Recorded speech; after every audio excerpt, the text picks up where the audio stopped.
Chapter 9:35.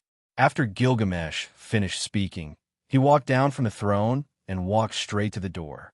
Hurry up and catch up. This king won't be responsible if you fall behind. Let's go. Wuming patted Gadatsi and Matthew's shoulders and smiled. Don't be fooled by Gil's words. If we really don't catch up, he won't care about us. Even if it was Wuming, the result would be the same. Gilgamesh was a man of his words. Isn't that bad? Matthew had a new understanding of King Gilgamesh's willfulness. But Gil will definitely slow down and pretend to wait for us. He has changed from the arrogant hero king to the existence sitting on the throne of the king of men. Gilgamesh is now a veritable sage king. Wuming praised Gilgamesh in a disguised way. Idiot, don't talk too much. Hurry up and catch up. This king won't slow down. Yes, we'll catch up. Gadatsi and Matthew ran toward the exit in a panic. Wuming smiled helplessly, shrugged his shoulders, and followed. Just like that, the last person left the throne room. The empty throne room was illuminated by the rays of the setting sun, making it look exceptionally beautiful.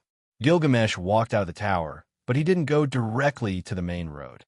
Instead, he went around to the back of the tower and gently pressed somewhere at the bottom of the tower. A stone wall protruded and slowly rose like a stone door. A dim passage appeared in front of Gilgamesh. Without the slightest hesitation, Gilgamesh stepped inside. However, Gadatsi and Matthew, who followed Gilgamesh, were a little confused. They had been in Uruk for a while, but it was the first time they saw such a place. Was it an important institution? Although Gadatsi and Matthew didn't recognize it, Wuming recognized it. I see. No wonder you didn't see Zhuge Kongming. He's probably here, Wuming explained as he walked behind Gadatsi and Matthew. In here. The two were stunned when they heard Wuming's words. So there was such a secret room in Mesopotamia. However, this isn't a secret room. How do I explain this? Anyway, you'll know when you go in. Wuming spread his hands and walked to the stone door that was still open.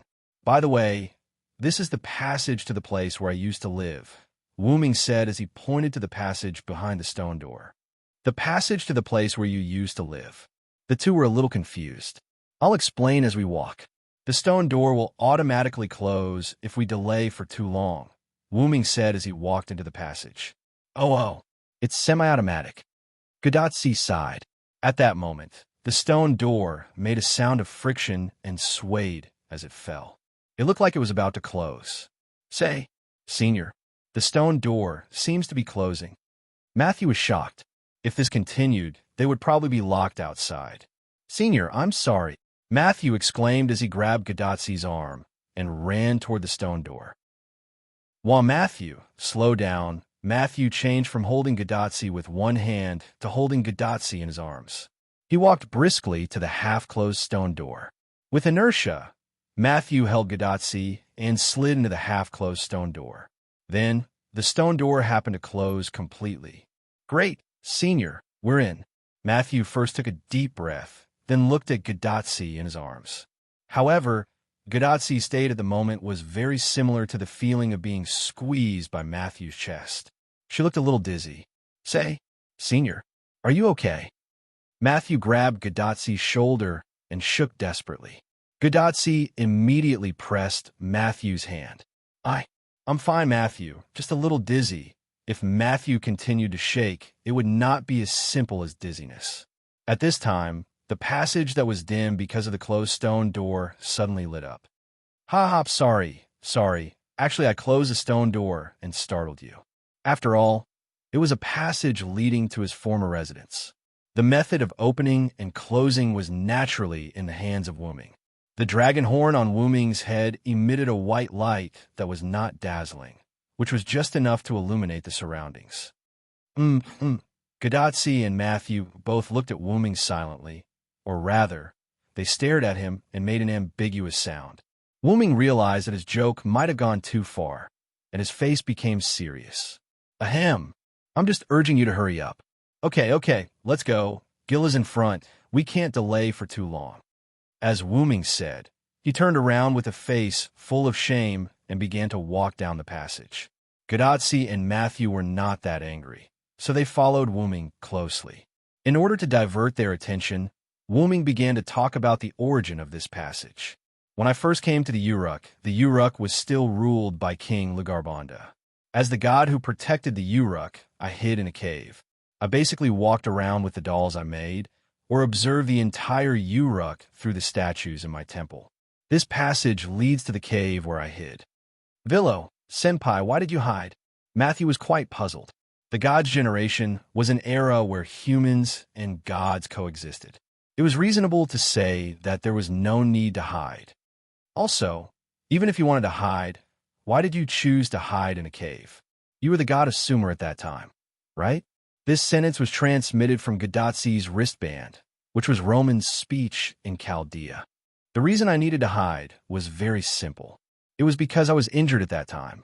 As for why I hid in a cave, it was simply because I had no place to go. Although the first half of Wuming's sentence aroused everyone's curiosity, they could still understand it. However, the second half of the sentence attracted everyone's attention and puzzlement. No place to go? Gadatsi and Matthew did not understand what he meant.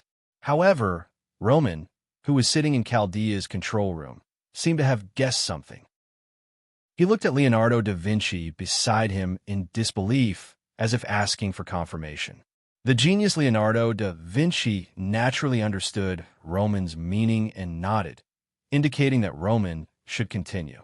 That the reason why there was no place to go, could it be that you are a foreign god? Chapter 9:36. A foreign god? Gadatsi paused for a moment. What did this mean? Doctor, are you saying that the Villo Senior is not Sumer's native god? Wuming was not surprised by Roman's conjecture. After all, he did not intend to hide his identity as a foreign god. Let's not talk about anything else.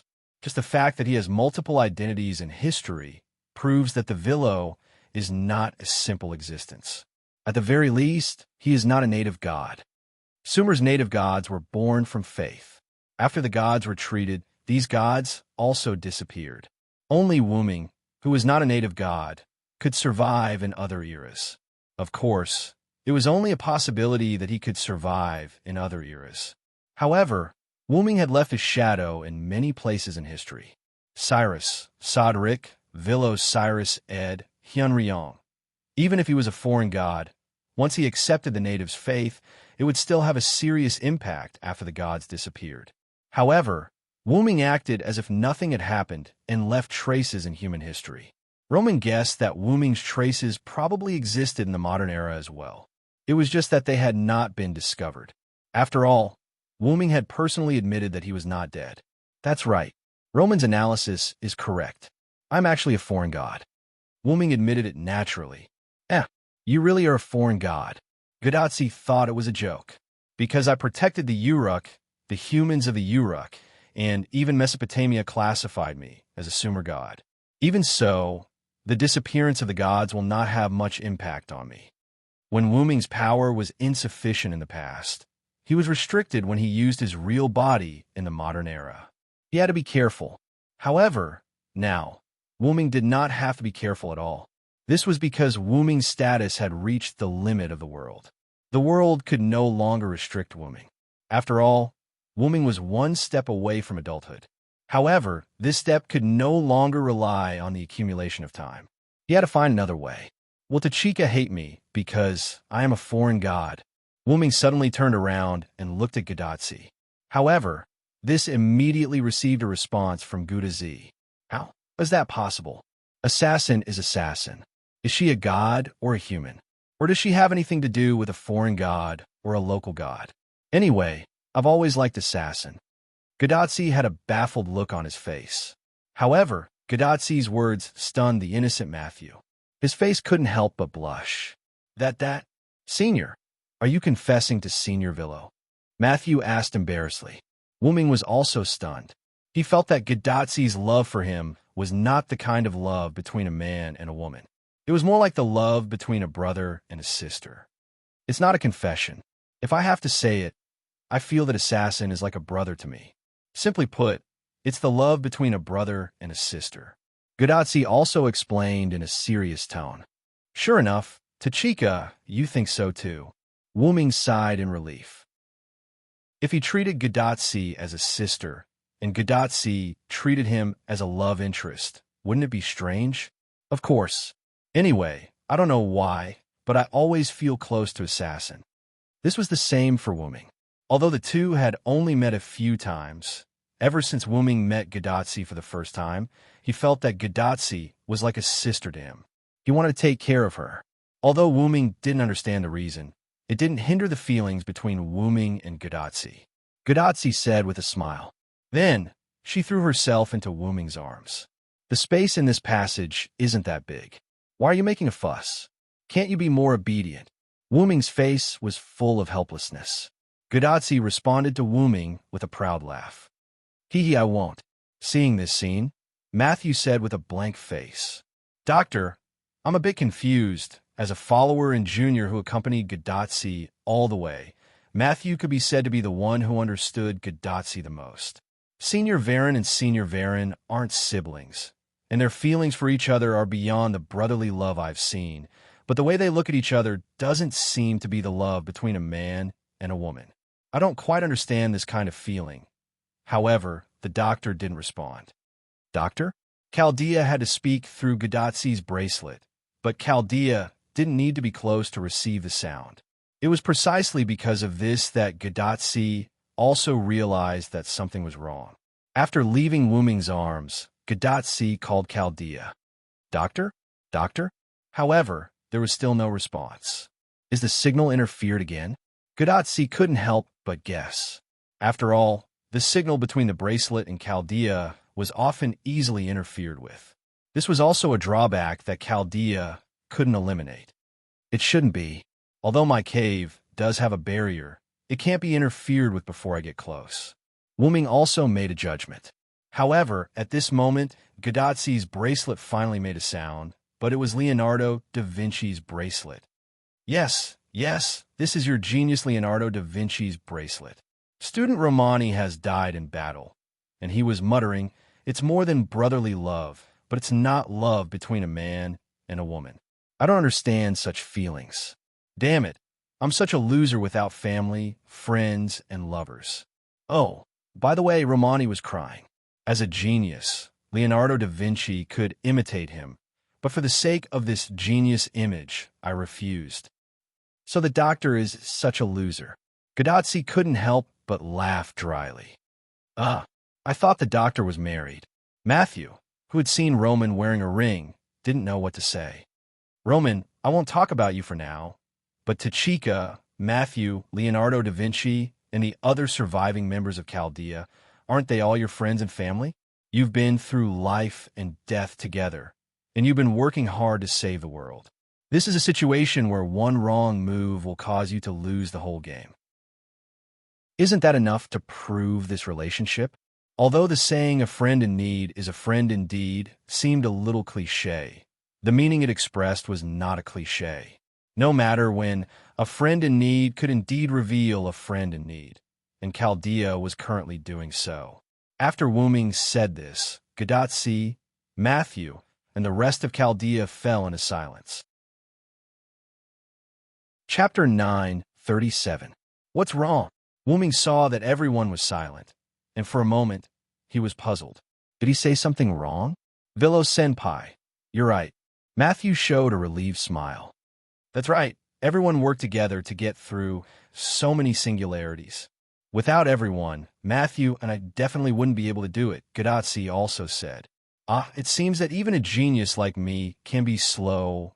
It seemed that Wu-ming was better than Leonardo da Vinci in some aspect, and Leonardo da Vinci's voice sounded quite distressed. And Chaldea's staff also started to discuss because of this sentence. Yes, because I've been nervous all this time. I've forgotten that we're partners who have gone through so many difficulties together. Indeed, although we're facing a world crisis, the relationship between everyone has become more intimate. That's right. To be able to go through the end of the world with everyone, whether we succeed or not, we've already become friends. What nonsense are you talking about? We'll definitely succeed. That's right. Fujimaru and Gillett have gone through so many singularities. We'll definitely succeed. But we can't slack off. Only by doing our job can we be worthy of Fujimaru and Gillet's efforts. Oh. Everyone exchanged words one after another, and although they were chatting happily, the staff still didn't forget their work at hand, and even their morale rose for some reason. For a time, Chaldea's control room was still operating normally, but no matter how one looked at it, it was livelier, more lively, and more hopeful than before. And Roman, who was squatting and crying on the side, also recovered and walked to Leonardo da Vinci's side. At this time, Leonardo da Vinci also took the initiative to let Roman sit down. After adjusting his mentality, Roman spoke. "Oh, I can only say that you're worthy of being a historical hero and Lord God. You're more open-minded than us humans. Because of the impact of the burning of humanity, our nerves are indeed a little tense in the end." Roman allowed a long sigh and thanked Wu Ming sincerely. "Thank you." Whether it was Leonardo da Vinci, Gadazzi, or Matthew, all of them could tell that Roman was very grateful to Wu Ming. "Although it's not as serious as you make it out to be, you guys have indeed neglected it. Of course, Roman, if I had met you earlier, I think we would have definitely become friends. If that was the case, it would be hard to say if the current Roman would really have fever. Whether or not Wu Ming could change the past Roman was another matter altogether. I think you can probably change me." For some reason, Roman seemed to be recalling something and fell in a deep thought. "Forget it. Let's talk about these things later. We have to hurry up and catch up with Gil. Don't let him wait too long. Even if he's not called a wise king, the king's temper is also erratic." Wu Ming's words surprised Gadazzi and Matthew. That's true." Matthew nodded. Yes, let's go quickly. I don't want to experience any more tests." It seems that Gadazzi's memory of the trial given by Gilgamesh was still fresh in her mind. Even if Gadazzi's view of the current Gilgamesh had changed, there was still a fear of Gilgamesh in her heart. Sure enough, when Gadazzi, Wu Ming, and Matthew caught up with Gilgamesh, Gadazzi's throat moved and a nervous look appeared on her face. Gilgamesh, who was standing steadily in the middle of the passage with his back facing Wu Ming's trio, crossed his arms in front of his chest and only spoke when he heard the movements of Wu Ming's trio. "Idiot. Too slow. This king is still waiting for you." I'm sorry, King Gilgamesh." Gadazzi and Matthew were obviously frightened, but Wu Ming seemed to have seen through something, and a teasing smile appeared on his face. "Ahem, Gil, if I remember correctly, there should be a fork in the road ahead." Although it was a very normal sentence, Wu Ming's tone gave people the feeling that he was teasing Gilgamesh. However, the response to Wu Ming was Gilgamesh's arrogant voice. "Oomph. You don't have to deliberately provoke this king. Even if this king will work himself to death, he will not be senile. It's just that our destination this time is not the cave where you are hiding, but another place. This king is afraid that you will take Fumaru and the others the wrong way, so he specially waited for you here." Yes, this road was not a one-way road. There would be many forks in the road ahead. The extra roads were deliberately made by Wu Ming. In short, in order to make the right way to the cave, where he was hiding not easily discovered, it was specially made under the Divine Tower, but it was useless. How could people who had the ability to find the stone door and come and be confused by these forks? If they could come in, if they were instructed by Wu Ming, they would naturally not go the wrong way. And if they came in with their own ability, it meant that the other party was a capable person, and naturally, they would not go the wrong way. Not to mention those who couldn't come in, these forks had no effect on them since they couldn't even come in. As for those who came in by mistake, no one would come in by mistake. Wu Ming would not make such a typical mistake. The stone door itself was set by Wu Ming to disperse the loon. Ordinary people couldn't even get close to it, let alone open the mechanism to enter the passage by chance. Therefore, these forks became superfluous. When these forks were made, the young Gilgamesh also persuaded Wu Ming not to do these useless things, but according to Wu Ming's words, there must be forks in the tunnel, and other people's secret passages are like this. In the end, Gilgamesh couldn't resist Wu Ming, so he let Wu Ming complete the passage mixed with forks. As a result, this place was like a maze. Regardless of whether he got lost or not, he was definitely annoyed. Wu Ming didn't expect Gilgamesh to forget the way. After all, Gilgamesh must have been here in the past 3 months. Just like Gilgamesh said, he wouldn't forget the way even if he worked himself to death. Wuming teased Gilgamesh mainly to liven up the atmosphere so that Gadotsi and Matthew wouldn't be so nervous. After this king's Uruk was attacked by the magical beast last time, this king accidentally discovered an extra passage that you set up underground. So, this king took advantage of the situation and dug a new space at the end of this passage to meet the requirements of this king's military advisor. Chapter 9:38. Gilgamesh said as he walked. Gilgamesh walked in front, illuminated by the light emitted by the dragon horn headdress on Wuming's head. His long shadow spread out on the special stone floor in front of him, creating a clear shadow. In fact, Gilgamesh could see clearly in the dark passage even if there was no light. And so could Wuming, so there was no light in this passage. Today, because Gadotsi and Matthew followed, Wuming asked Kalas to light up the passage. He had to say that Kalas was really omnipotent in terms of support. Wuming didn't know whether Matthew could see clearly, but Wuming knew that Gadotsi, as an ordinary person, needed light. Without delay, Wuming followed Gilgamesh and then asked Gilgamesh, "Speaking of which, your military counselor is a pseudo-follower. Is his personality Zhuge, Kongming, or the physical personality? Or is it like Ishtar's 3:7?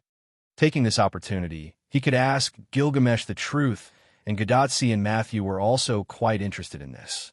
"Oh, it seems that you have seen this king's military counselor before. We met him in Winterwood and Rome, but at that time, one was Zhuge Kongming, and the other was the physical personality Ermero II. Without Wuming, Gadotsi and Matthew met Ermero II, who acted as a king's military counselor when they followed the 5th emperor of Rome, Nero, to fight against the enemy. This king's military counselor is Zhuge Kongming, not the physical personality Ermero II you have seen." After Gilgamesh finished answering, Wuming spoke again. "So what does this Zhuge Kongming need? Is it an independent secret space? Then the cave I used to hide in is not impossible. Why spend the effort to build another one?" Wuming was quite puzzled. He needs an enclosed space where no one can disturb him to make his props, and your cave has a ventilation. So this king created such a space for him. Probably because he died in a tent with airflow when he was alive, Zhuge Kongming, who became a heroic spirit, was quite concerned about the enclosed space without airflow, especially the kind of enclosed space underground, which made Zhuge Kongming quite satisfied. Furthermore, the cave you once hid in belongs to you. This king will forever guard it for you. This king will not allow anyone to use it. This point is off the table. On this point, Gilgamesh still has his own insistence. Wuming naturally knew what Gilgamesh cared about. For Gilgamesh, the place where Wuming lived probably has a special meaning to Gilgamesh. Speaking of which, what's at the end of this path? It's just a dead end. There's nothing. Because of this, Gilgamesh built a new secret room at the end of this path. Is your memory getting bad because of your age? How can you forget something you did? Gilgamesh couldn't help but criticize Wuming. There's nothing I can do about it. I was just playing with it back then. Wuming turned his head to the side awkwardly. Speaking of which, what's at the end of the other paths? Are they also dead ends? Gadotsi was suddenly curious. They're all dead ends.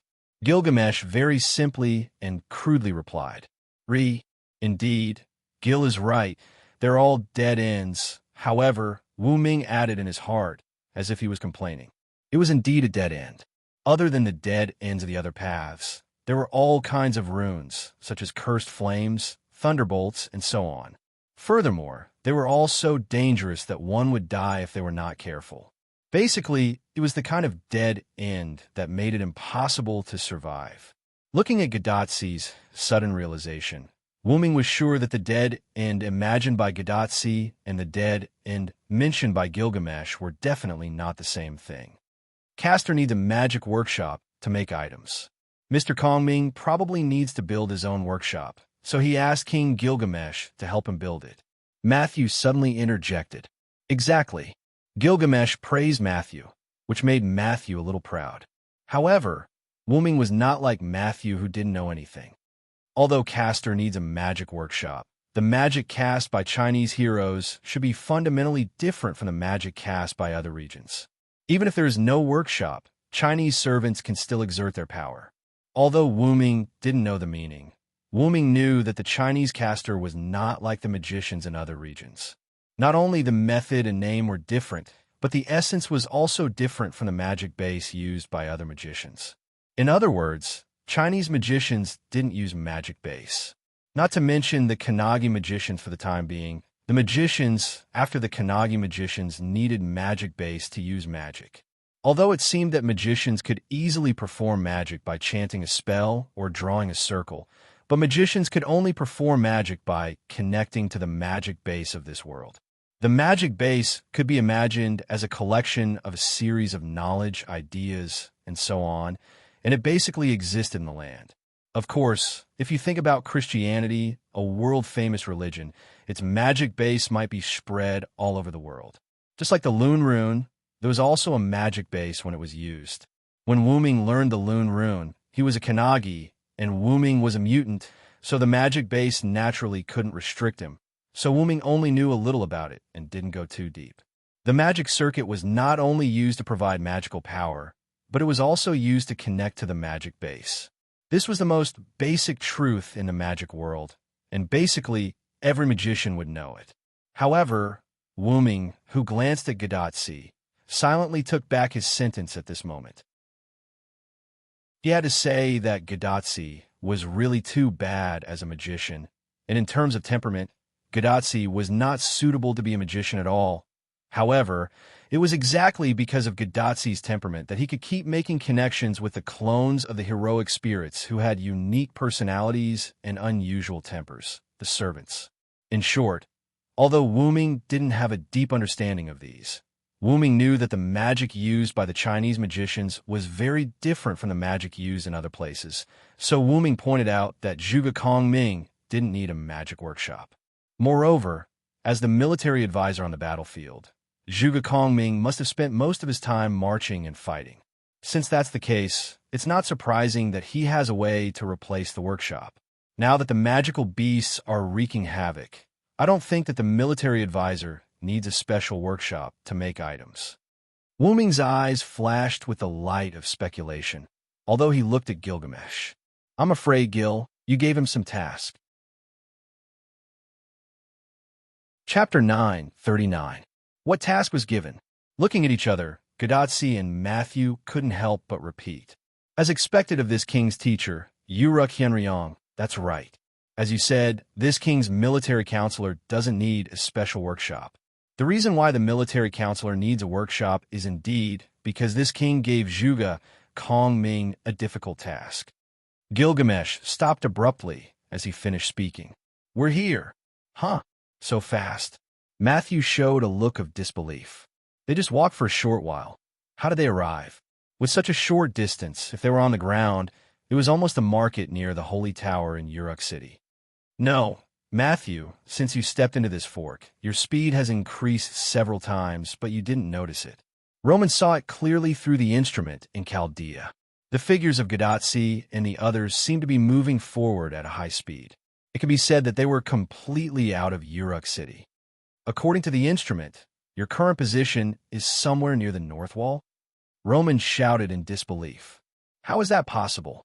We only walked a few steps? Gadotsi was also surprised. Is the instrument broken? What's going on? So annoying. Roman checked the instrument. But King Gilgamesh also said that we have arrived. Maybe we're really near the north wall. Matthew raised a small hand and expressed his opinion. So that's how it is. Roman stopped checking the equipment and nodded. I think it's probably some kind of magic trick with special effects set up in this underground passage. Since this was Kanzaki's underground labyrinth-like tunnel, the entire tunnel was filled with mana. That was why Roman didn't pay much attention to this mana. Now that he thought about it, it was highly likely that the mana was being emitted by some sort of special magic spell. At the very least, it was related. Roman's judgment is correct. This passage has an acceleration effect. Wu Ming gave the final answer. However, this was not set by Wu Ming. It was probably added by Gilgamesh later.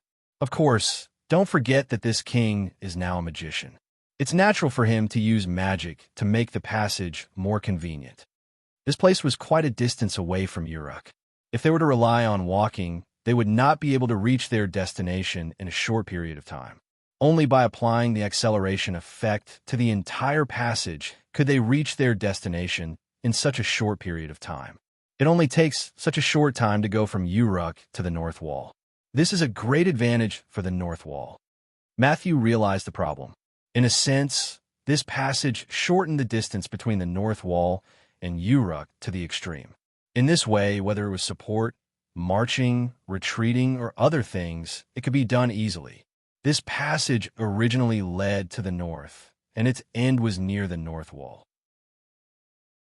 In the beginning, when Mu Xiao and Hu Xiao, one of the commanders of the demonic beasts, led the demonic beast to sneak into the Uruk from underground, they also found this passage by accident and smoothly arrived near the Uruk. If not for this, the demonic beasts wouldn't have reached the Uruk that night. However, there were two sides to everything. Since the demonic beasts could use this passage to reach the Uruk, why couldn't humans use it? Gilgamesh simply transformed the end of the passage into Zhuge Kong Ming's magic workshop, which was connected to the barracks in the North Wall. If there were no limitations, it would indeed be more convenient to support the North Wall from Uruk. The limitation was the narrowness of the passage. Kalas, analyze it. Wu Ming put his hand on the wall and passed the magic to Kalas to achieve the effect of sampling. Master, the space here is too narrow. The magic attached to it can only work on a dozen people at most. If more people are added, I'm afraid it will exceed the capacity of the acceleration magic, and the acceleration will be scrapped. Kalas' cold voice came from Wu Ming's head. It could be said that it scared Gadatsi and Matthew. Senior Villow's horn. Matthew was stunned. Talk. Gadatsi raised her finger and pointed at Wu Ming's head in surprise. By the way, Kalas didn't talk to you, but you have seen Kalas before. Wu Ming's words made Gadatsi fall into deep thought. Have we seen her before? In addition to this peculiarity, Gadatsi couldn't remember when Wu Ming had a horn on his head. When we first met, the black hat I was wearing was actually another form of Kalas. After hearing Wu Ming's words, Gadatsi suddenly recalled the first time she and Wu Ming met. That memory was still fresh in Gadatsi's mind. So it's that black hat. Gadatsi suddenly shouted, as if she had just woken up from a dream. Senpai, you are too rude. Mashu was a little embarrassed as she poked Gadatsi. Gadatsi, who realized that she was indeed a little rude, scratched the back of her head. Hey, I'm sorry. However, Kalas didn't pay attention to Gadatsi and Matthew at all. It was precisely because Kalas didn't talk to anyone other than Wu Ming that Gadatsi and Matthew didn't remember Kalas. Oh, it turned out to be a high-level magic costume. When did you get this? This king doesn't have any impression of it. Gilgamesh saw the nature of Kalas at a glance. When he saw the dragon horn on Wu Ming's head, Gilgamesh knew that it was a magic costume, but Gilgamesh didn't expect Wu Ming's magic costume to be so intelligent. It was definitely a high-level magic costume. Kalas was made by the second magician in the future. Although it is a simple auxiliary magic costume, Kalas is almost omnipotent except for combat. What? The second magician made it? This time, it was Roman's turn to be surprised. Sure enough, Roman should have thought of this earlier. An attire that was similar to an artificial intelligence and could instantly analyze the magic within the passage was undoubtedly the highest level of magic attire. Perhaps only an existence at the level of a mage would be able to create something like this. However, before Roman could recover from his shock, a voice that was supposed to be very pleasant to the ear emitted a strong fighting spirit at this moment. Oh, I seem to have heard someone mention omnipotence. Chapter 940. It's Leonardo da Vinci's voice. However, Matthew's words were full of worry. After all, although Leonardo da Vinci's voice was still pleasant to the ears, when Leonardo da Vinci's voice entered Matthew's ears, Matthew had a bad feeling. It's probably Leonardo da Vinci's jealousy again. It's not the first time. Gadatsi whispered to Matthew. After spending so many days together from winter wood to Mesopotamia, Gadatsi understood Leonardo da Vinci. Whenever other people involved Leonardo da Vinci's expertise, Leonardo da Vinci would become unusually unique. For example, Wu Ming's omnipotence just now. For Leonardo da Vinci, who had the title of omnipotent, this could be said to be a blatant provocation, and it was a top-notch provocation. Leonardo da Vinci was talented in painting, music, sculpting, mathematics, astronomy, geometry, biology, physics, engineering, invention of props, creation of weapons, and many other fields. Furthermore, he had outstanding achievements in all of them. Furthermore, such an omnipotent person had quite a bit of talent in magic as well. If someone provoked Leonardo da Vinci in the aspect of counterfeiting, then Leonardo da Vinci would discuss with the other party on who is the real product. If someone provoked Leonardo da Vinci in the aspect of art, then Leonardo da Vinci would discuss with the other party on who is the real artist. If someone provoked Leonardo da Vinci in the aspect of invention and construction, then Leonardo da Vinci would discuss with the other party on who is the real inventor. Although it seemed like he was going to use violence, Leonardo da Vinci was against violence. However, if he accidentally used violence, Leonardo da Vinci would not reflect on it. Wu Ming's words just now included all these aspects, which could be said to be an unprecedented provocation for Leonardo da Vinci. Omnipotence. This word could be said to be synonymous with Leonardo da Vinci. Not only Leonardo da Vinci himself, but also many scholars, and followers who knew Leonardo da Vinci in history recognized him. The personnel of Chaldea often sighed with emotion about Leonardo da Vinci's omnipotence, saying that other existences were omnipotence in front of such a person. Wasn't that a provocation to Leonardo da Vinci? Although Wu Ming didn't mean it, the speaker didn't mean it, but the listener did. It could only be said that this really confirmed Leonardo da Vinci's words. Be careful of artist followers, because artist followers were often some lunatics. Leonardo da Vinci. Come down, please. The magic you emit has already affected the safety of the individual of our opposing incense has been completely detected. Communication is also interfered with. Please restrain yourself. Indeed, Wu Ming's side did start to become noisy when he heard Chaldea's words. Leonardo da Vinci's kiss seems to be serious. It's over. I hope the doctor can stop Leonardo da Vinci from kissing. Matthew and Gadazzi began to pray meaninglessly. Wu Ming couldn't help but feel nervous at this moment. It was reasonable to say that he didn't have to be afraid of Leonardo da Vinci at all, but strangely, at this moment, Wu Ming didn't know why he felt a trace of fear. This was probably the uniqueness of artist followers, to be able to make Wu Ming feel afraid. However, in the next second, the sound of something breaking suddenly came from Gadazzi's bracelet. Beep! That was the sound of the communication being cut off. The communication was cut off? Gadazzi and Matthew were curious. It shouldn't be that weak, right? Could it be that Roman did something? However, Wu Ming looked at Gilgamesh. Gilgamesh's claw-gloved hand was still pointing at Gadazzi's direction. There was a trace of magic on the tip of the claw-glove's index finger. Apparently, Gilgamesh helped to cut off the communication between Chaldea and this side. This king just felt that the genius over at Chaldea's side is a little too noisy, and we are about to enter another magician's workshop. If the other party asks, just use this as an excuse. Most magicians' workshops did have the function of blocking other magic methods. This made Gadazzi and Matthew, who knew Leonardo da Vinci, brighten up when they heard Gilgamesh's words. As expected of King Gilgamesh, who can deal with so many desperate government affairs. Gadazzi thought of Gilgamesh's efficiency in dealing with government affairs not long ago. No matter what, he could easily get things done.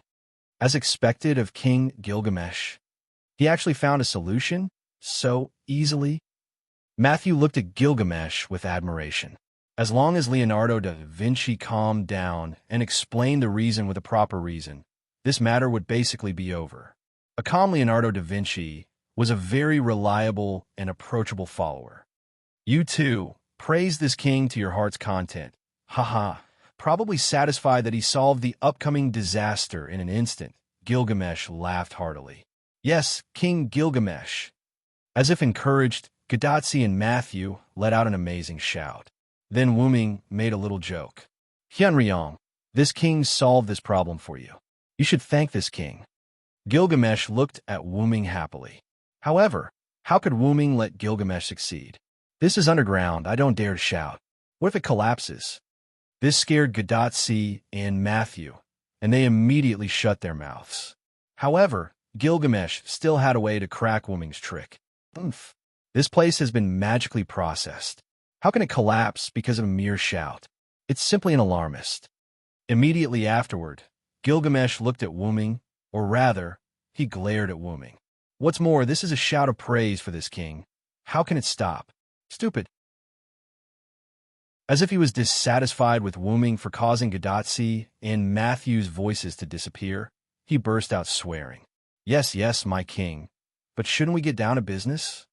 Wuming smiled helplessly at Gilgamesh. What are they here for? Your remonstrance is reasonable. This king won't fuss over your mistake. Let's go. This strategist workshop is just a turn ahead. Gilgamesh said as he led the way. Really? Wuming shook his head helplessly, then followed Gilgamesh. At this moment, Wuming missed the pass. Chapter 941. In the past, Gilgamesh often quarreled with Wuming like this. However, every time Enkidu acted as the middleman, Gilgamesh and Wuming would be fine in an instant. From an outsider's point of view, they might think that Wuming and Gilgamesh were quarreling. However, the two of them only looked fierce on the surface. In fact, they didn't seem to be quarreling at all. After growing up, Gilgamesh would call everyone bastard whenever he saw them. Although he wouldn't call Enkidu and Wuming that way, sometimes Gilgamesh's temper was so bad that even Wuming couldn't bear it. Enkidu would definitely persuade Gilgamesh with reason and emotion in a gentle manner, but Wuming would definitely not be so gentle. As a result, there was this seemingly quarrelsome conversation just now. Over time, it became a way of saying things between the two of them. It could also be considered as a way to vent their feelings. Therefore, from the outside, Wuming and Gilgamesh, who seemed to be quarreling, were actually just having a normal conversation. Gilgamesh was clearly not angry. He was just indulging his feelings in front of his friends, family, and teacher, which led to the appearance of quarreling. Losing his temper to outsiders was out of anger, but losing his temper to his family was simply because the other party was his family. Moreover, it wasn't called losing his temper. In short, there was no need to have any concerns because to Gilgamesh, Wuming was his family. Although as a king, he didn't need to care about other people's feelings and could do whatever he wanted as a tyrant. There was even less of a need to hide it when facing his family. Especially after sitting on the throne of the Sage King and becoming the true king of people, Gilgamesh hadn't experienced something like this for a long time. After all, compared to himself when he was young, as the Sage King, Gilgamesh's words would not be refuted at all, because the Sage King's words were very correct.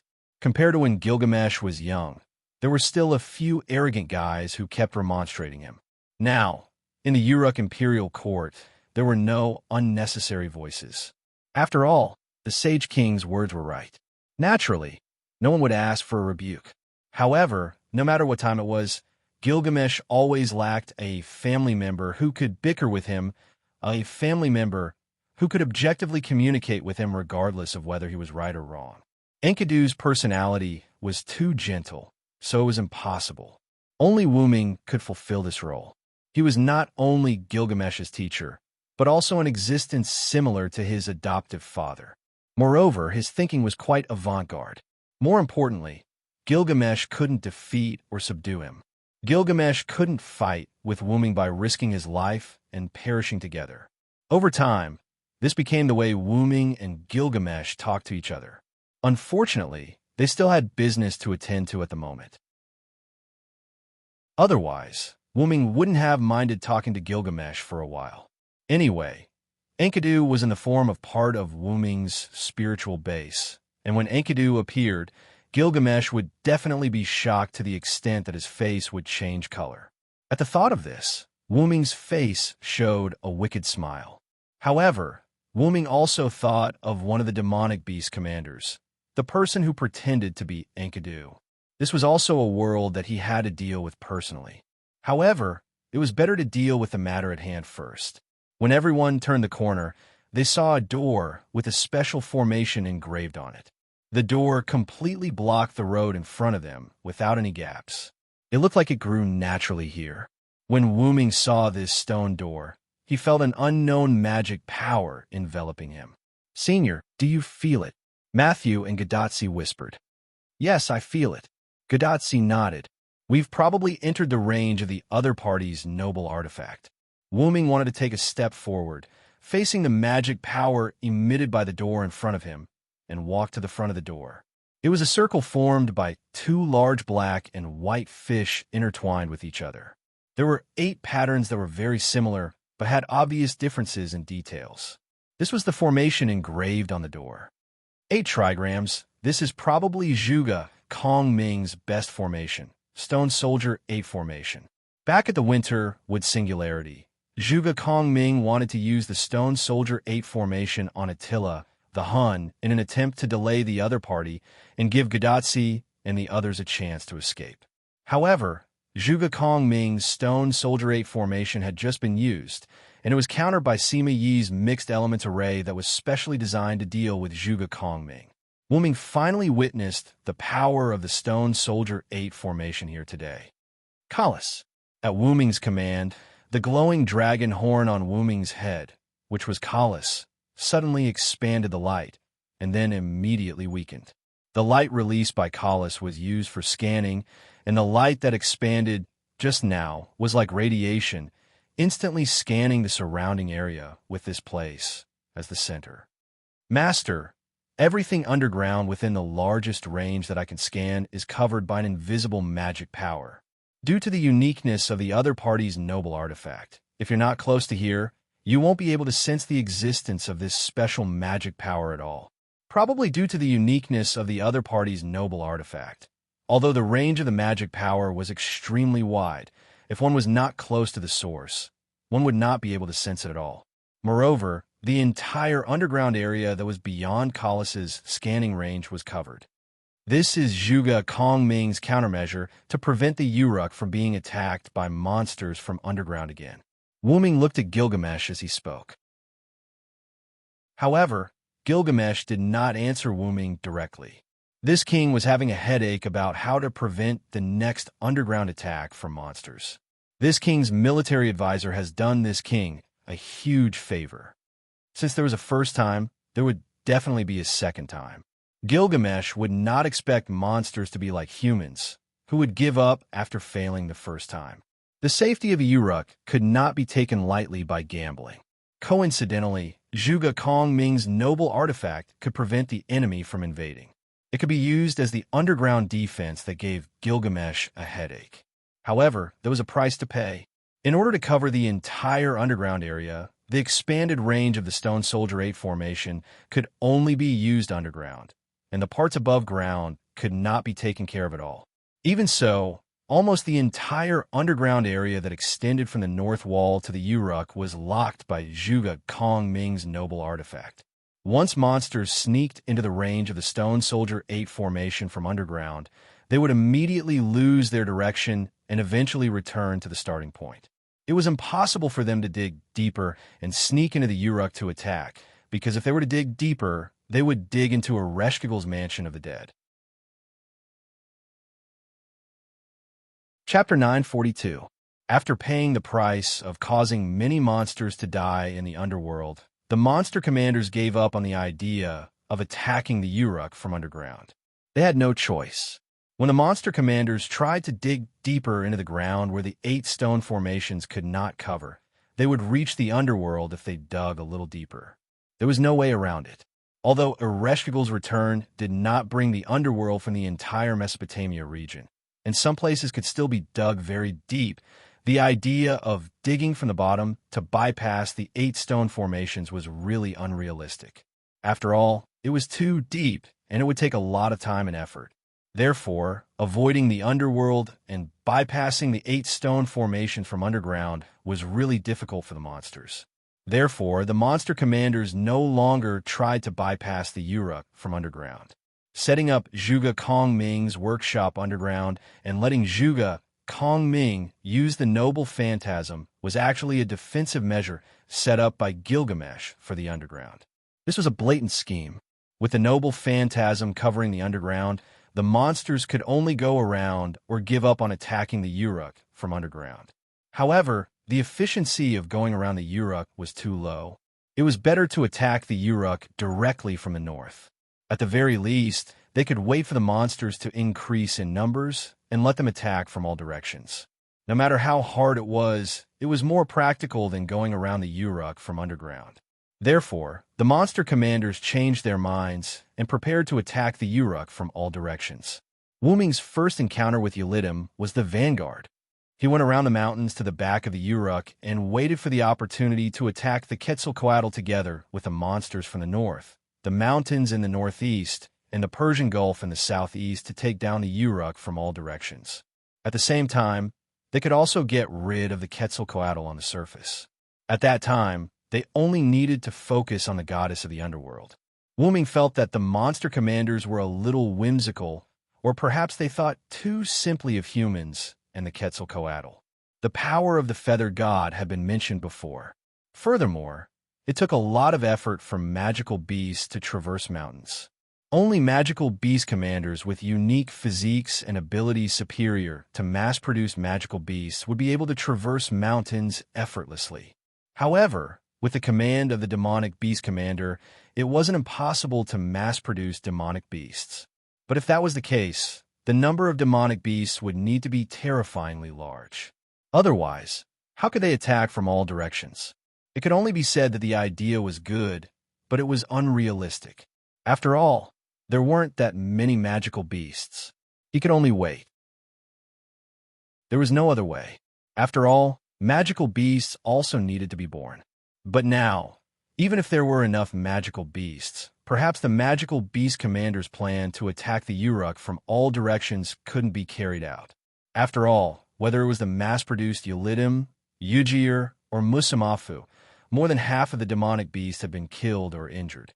It was also because of the huge decrease in the number of demonic beasts that the demonic beast commanders in charge of attacking the North Wall had restrained themselves. The frequency of attacks and the number of demonic beasts had decreased, which was why Gilgamesh was able to find time to come here with Wuming, Gadatsi, and Matthew. And not only that, but the number of demonic beast commanders had also decreased from the original 7 to 5. The unknown person who had stolen Enkidu's body, the venomous dragon Basumu, the three-horned lion dragon Ujir, the seven-headed snake Musamafu, and the winged mermaid Kuru. One of the demonic beast commanders, Ulidim, wanted to devour Wuming in the southwest mountain, but was killed by Wuming instead. The other demonic beast commander, Ujir, was also killed by Ereshkigal. Although Musamafu escaped, it was really unpleasant. On the human side, the original 10 servants had been reduced to 11. Although Wuming had drawn Ishtar to his side, she was still the Sumer goddess, the mistress of the sky, Ishtar. Moreover, whether it was Wuming or Gilgamesh, what they valued was not Ishtar herself, but the bull of the sky that Ishtar had, Gugarana. Although it was a mythological beast, Gugarana couldn't be defeated by the number of servants, but by the quality of the servants. The unknown person who had stolen Enkidu's body was let go. After all, the other party was using Enkidu's body, and it would be best to capture him alive. The remaining 4 demonic beast commanders didn't need to worry about anything, and the remaining 4 demonic beast commanders were not small. When the time came to deal with these 4 demonic beast commanders, if Ishtar summoned Gugarana and let some servants cooperate with it, eliminating these 4 demonic beast commanders would not be difficult at all. The only thing that needed to be paid attention to was Bisumu's poison. Even Gugarana couldn't ignore Bisumu's poison. Both sides were the same level, but it was hard to guarantee that Gugarana would be poisoned. However, if it was Finbaba, there was probably a chance that it could resist Bisumu's poison. As the mythological beast of the forest, Finbaba was equivalent to the incarnation of nature, and it had a purifying effect. Even if it couldn't completely purify Bisumu's poison, it should be able to weaken the poison or resist it. When Wu Ming left last time, he did let Funbaba out of Yggdrasil and released it to this singularity. The purpose was to let Funbaba help to create a wall of vines to protect the North Wall and protect humans. As a result, Wu Ming didn't know where Funbaba went. Its master had returned, but it didn't know how to find its master. By the way, Gilgamesh, do you know where Funbaba went? Wu Ming suddenly asked Gilgamesh. Gilgamesh frowned. Weren't they talking about the 8 trigrams? Why did they suddenly change the topic? It was impossible for Gilgamesh to know that Wu Ming was thinking about so many things, but Gilgamesh finally answered Wu Ming. I don't know. After you left, Funbaba helped the North Wall construct a wall of vines, and then disappeared. Although the wall of vines in the North Wall has basically been consumed, it is also thanks to Funbaba's help at that time. Otherwise, this king's Uruk wouldn't know what would have happened. Funbaba added a layer of vines before the North Wall was completed. Following the vines, the efficiency was much higher. It could be said that without Funbaba's help, the 11 magical beast commanders and a large number of enhanced magical beasts that suddenly appeared 3 months ago would have been enough to break the North Wall. I'll go look for it later. After all, Funbaba can also contribute to dealing with the magical beast commanders. However, Wu Ming's words attracted Roman's attention. Villo, is the Funbaba you're talking about the Funbaba that lives in the fir forest? Wu Ming wasn't surprised that Roman knew about Funbaba. After all, if he could be passed down as a god, there was no reason why Funbaba couldn't. That's right. What's wrong? If we can really find Funbaba, it can be said to be a great support for us. Chapter 943. According to Sumer's legends, Funbaba, the divine beast of the forest, had unparalleled power. It even imprisoned the mistress of the sky, Ishtar, leaving the gods helpless. In the end, it was Gilgamesh and Enkidu who worked together with some of the gods to subdue it. It was also because Gilgamesh saved Ishtar that he became involved with Ishtar, which led to the subsequent events of the Bull of the Sky incident. Roman stopped there. After all, it was not appropriate for him to explain the subsequent events in front of Gilgamesh. All in all, if we can find Funbaba, it will definitely be as useful as the Bull of the Sky, Gugalana. No, it should be said that Funbaba is indeed stronger than the Bull of the Sky. Is this true, assassin? Is Funbaba really that strong? Gadatsi, who did not understand this, looked at Wu Ming, trying to get an answer. Probably. Wu Ming, who was deep in thought, casually replied. It seemed a little perfunctory. It cannot be helped. Wu Ming's Funbaba was not the same as the Funbaba that Roman and the others understood from the legends. Wu Ming's actions in the parallel world were projected to other parallel worlds by the suppression force. In other parallel worlds, Wu Ming's legends and historical stories were modified. This was true, but it was limited to Wu Ming himself. Moreover, the parallel worlds could not completely copy Wu Ming's actions. There would definitely be changes. For example, the Gilgamesh in the parallel world that Wu Ming was in was a woman, but the Gilgamesh in this parallel world was a man. In this way, there would definitely be differences between the two sides. Wu Ming originally thought that the Funbaba in the parallel world would be modified like Wu Ming's Funbaba. However, when Wu Ming heard what Roman said, he instantly understood one thing. The Funbaba in this world and his Funbaba experienced different things. According to Roman, Funbaba imprisoned Ishtar. Then Gilgamesh and Enkidu were asked by the gods to rescue Ishtar, which led to the Bull of the Sky incident. However, Wu Ming's Funbaba did not imprison Ishtar. Moreover, because Funbaba and Wu Ming's holy lance Yggdrasil fused, after being retrieved by Wu Ming, Funbaba basically did not appear in Mesopotamia. The Bull of the Sky incident in Wu Ming's parallel world was only because Ishtar lost her temper, because she thought that she was fooled. Sure enough, Wu Ming was still relying on Ishtar to descend. Anyway, because the Funbaba was retrieved by Wu Ming did not know the specific strength of Funbaba. Therefore, Wu Ming hesitated when answering Gadatsi. In the end, Wu Ming, who did not think that it would affect anything, chose to end the topic. I'll look for Baba later. For now, let's deal with the matter at hand. It was better to wait until they found Baba in the future. By the way, how do we get in? Wu Ming looked at Gilgamesh. This door should not be opened with brute force. There should be some kind of mechanism. Logically speaking, this door should have opened when we stood here. Since it didn't open, it's probably because Zhuge Kongming is busy inside. Gilgamesh was not anxious because Zhuge Kongming neglected him, because Gilgamesh knew that Zhuge Kongming's task was difficult. At this moment, as if it had heard Gilgamesh's words, the door in front of everyone split from the middle and slowly opened to both sides, revealing darkness. This was probably the so-called camouflage. King Gilgamesh, please forgive me. A familiar voice came from the darkness, followed by the figure of a young man who seemed to be in his 30s coming out of the darkness. The young man's face was the face of Ermero II that Wu Ming had seen before. Zhuge Kongming did indeed use Ermero II's pseudo-follower. Sure enough, it's Ermero II's pseudo-follower. Gadatsi and Matthew whispered to each other. Yes, Senpai, I just don't know who is inside this body. Judging from the other party's first sentence just now, it should be Zhuge Kongming without a doubt. Wu Ming also joined the small circle of the two and whispered to each other. If it was Ermero II, it was impossible to talk to Gilgamesh with words like please forgive me. After all, Ermero II was a modern man, so it should be Zhuge Kongming who was from the ancient era. It's okay. How is the task given to you by this king? I'm doing the final processing, so I neglected you. Please come in and talk. Zhuge Kongming turned sideways and motioned everyone to go in and talk. Gilgamesh took the lead and went in, followed by Wu Ming. When it was Gadatsi and Matthew's turn, Matthew stopped and asked about Zhuge Kongming. Mr. Kongming, do you remember us? Zhuge Kongming shook his head. I don't remember anymore. It seems that you probably met another me somewhere else. Matthew's expression was a little bad, but Matthew wasn't disappointed with the answer.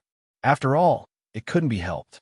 After all, servants were the avatars of heroic spirits.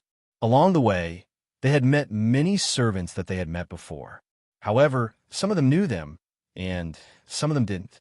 The most typical example was Leonidas I, who was currently in the North Wall. When they were in the Roman singularity, they encountered Leonidas I as an enemy. However, Leonidas I in the Mesopotamia singularity didn't seem to remember Gadatsi and Matthew. In short, Gadatsi and Matthew were used to it. Let's go in and talk. When the door of the stone formation is open, my noble phantasm will be temporarily ineffective. Although the demonic beasts wouldn't choose to attack from underground, they still had to open the stone formation. What if the demonic beasts used the same trick again? When Matthew and Gadatsi heard this, they both showed a panicked expression, as if they were embarrassed for delaying things. Sorry, let's go in. After Gadatsi smiled awkwardly, she immediately pulled Matthew, who was also smiling awkwardly, and ran into the dark fog. In this regard, Zhuge Kongming smiled rather indifferently. Although the noble phantasm would indeed be ineffective for a while, there was no need to panic.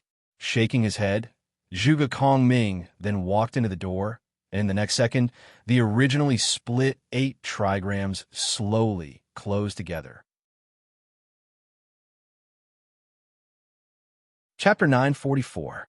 Zhuge Kongming's workshop wasn't as big as imagined, but upon closer inspection, it wasn't small at all. However, Zhuge Kongming's semicircular workshop was quite attractive. The semicircular magic workshop gave people the feeling that the sky was like a bamboo hat and the ground was like a plate. It was filled with the aura of ancient China, as if they had come from Mesopotamia to ancient China in an instant. The entire workshop's floor was covered with neat green stones, and the domed ceiling was also decorated. There wasn't a trace of soil in sight. It was simply a neat stone room, and it made people's eyes light up. Zhuge Kongming's workshop didn't have much in it, except for a few huge stones and a stone platform in the middle. The huge stones were arranged in a circular pattern in the middle. Upon closer inspection, there were exactly 8 of them, and they were arranged in the shape of the 8 trigrams. In the middle, there was a platform in black and white. On the platform was a strange machine that looked like a modern cannon-shaped weapon, but it was much larger than modern military cannons. The maximum length of the machine was at least 20 meters. Most importantly, this strange machine was so gorgeous that it didn't look like a weapon at all. It looked more like a precious treasure that had been lost to the world. What is this? Gadotsi was shocked. Could this thing that looked like a cannon be some kind of important device? A weapon? Or is this a necessity for Mr. Kong Ming's workshop? Matthew asked. It was obvious that Gadotsi and Matthew were really interested in this. Taking a closer look at the cannon, the body of the cannon was just a support that could move the barrel up and down. The support supported a long, cannon-like object. The entire cannon barrel could be said to occupy 90% of the entire machine. The current inclination of the barrel was 20 degrees, and it was almost level with the ground. The support under the barrel could be used to adjust the angle of the barrel.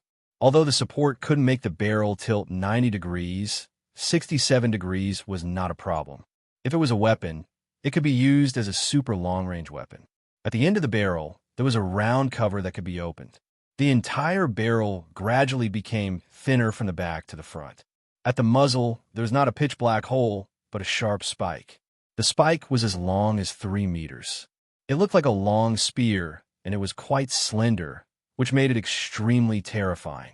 However, when matched with the barrel that was over 20 meters long, the 3-meter muzzle was actually nothing. It was just that the 3-meter-long muzzle was quite terrifying. If it was shorter, it would probably look like the tip of a ballpoint pen or an electric soldering iron. However, no matter how long it was hard to believe that this machine was a long-range weapon. Other things aside, the spikes at the muzzle looked like they were used to stab or ram, but it would be too strange to call it a battering ram. But unfortunately, it was indeed a weapon. Dr. Gadotsi and Matthew asked Roman, who was in charge of Chaldea and had the knowledge of the database. This. Roman's answer was stuttering, and it was obvious that he didn't know. This is the seal of divinity, Dinger. Wooming answered Gadotsi and Matthew on behalf of Roman. Dinger? Gadotsi and Matthew nodded thoughtfully. However, Gadotsi asked his question in a serious manner.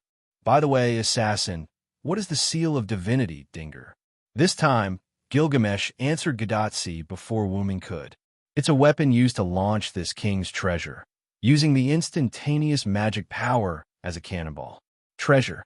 Matthew and Gadotsi were a little confused. Could it be that just gold and silver could be used as a cannonball? Would it be weak? The two of them were full of doubts, as they had never seen a cannonball being launched. However, it was indeed so. After all, the treasure of this era seemed a little difficult for Gadotsi and Matthew to understand. At that moment, Wooming simply explained to the two of them. To put it simply, it's actually a treasure that can be called a noble phantasm. It's loaded and launched as a cannonball. Noble phantasm. The reason why Wooming said so was because it was easy to understand a noble phantasm. When Wooming said so, Gadotsi and Matthew instantly understood. Both of their eyes were full of disbelief. Did it have to be so extravagant? Not only Gadotsi and Matthew, but Roman was also shocked. Noble phantasm? Is this the so-called collapse of fantasy? It's such a waste. Roman sighed helplessly from Gadotsi's bracelet. Noble phantasm was the crystallization of humans' fantasy. It was not a problem to call it the collapse of fantasy. After hearing what Roman said, Gadotsi and Matthew agreed with Roman, which was rare. I see. It's indeed a very appropriate description. Matthew nodded in agreement. It's rare for the doctor to say something that's right. Roman was a little sad about what Gadotsi said. However, he had been through a lot and gradually got used to it. Using a noble phantasm as a cannonball and launching it to cause an explosion. Theoretically, it could cause a lot of damage, but is it really okay to be so wasteful? Roman was once again worried about Gilgamesh's reckless waste. Human history is a waste of history. If that's the case, this king's phantasm should be used this way. Gilgamesh's courage let Gadotsi and Mashu once again witness Gilgamesh's excellent side. He's indeed the most ancient hero king. Matthew once again praised Gilgamesh in a serious manner. If it were me, I would probably be very reluctant. Gadotsi smiled embarrassedly. Isn't that obvious? The only one who can easily do this is this king, who has all the treasures in this world. Ha ha ha. Gilgamesh laughed happily. This made Wuming shake his head helplessly again. The king would not hesitate to accept the compliments and be happy because it was an affirmation of the king. King Gilgamesh, it's time for you to explain the mission that you've given to Zhuge Kongming. Although that was what Wuming said, Wuming could almost guess it. After all, the divine right seal, Dinger, on the stone platform in front of them was obviously different from the one that Wuming knew. When Wuming saw the divine right seal, Dinger, he understood the mission that Gilgamesh had given to Zhuge Kongming. It was probably to modify the divine right seal, Dinger. It's just as you think, Hyunryong. This king has given the military counselor the task of modifying the divine right seal, Dinger. Chapter 945. King Gilgamesh's Seal of Divine Right, Dinger, is a weapon that uses the magic power generated by the destruction of treasures to cause large-scale damage.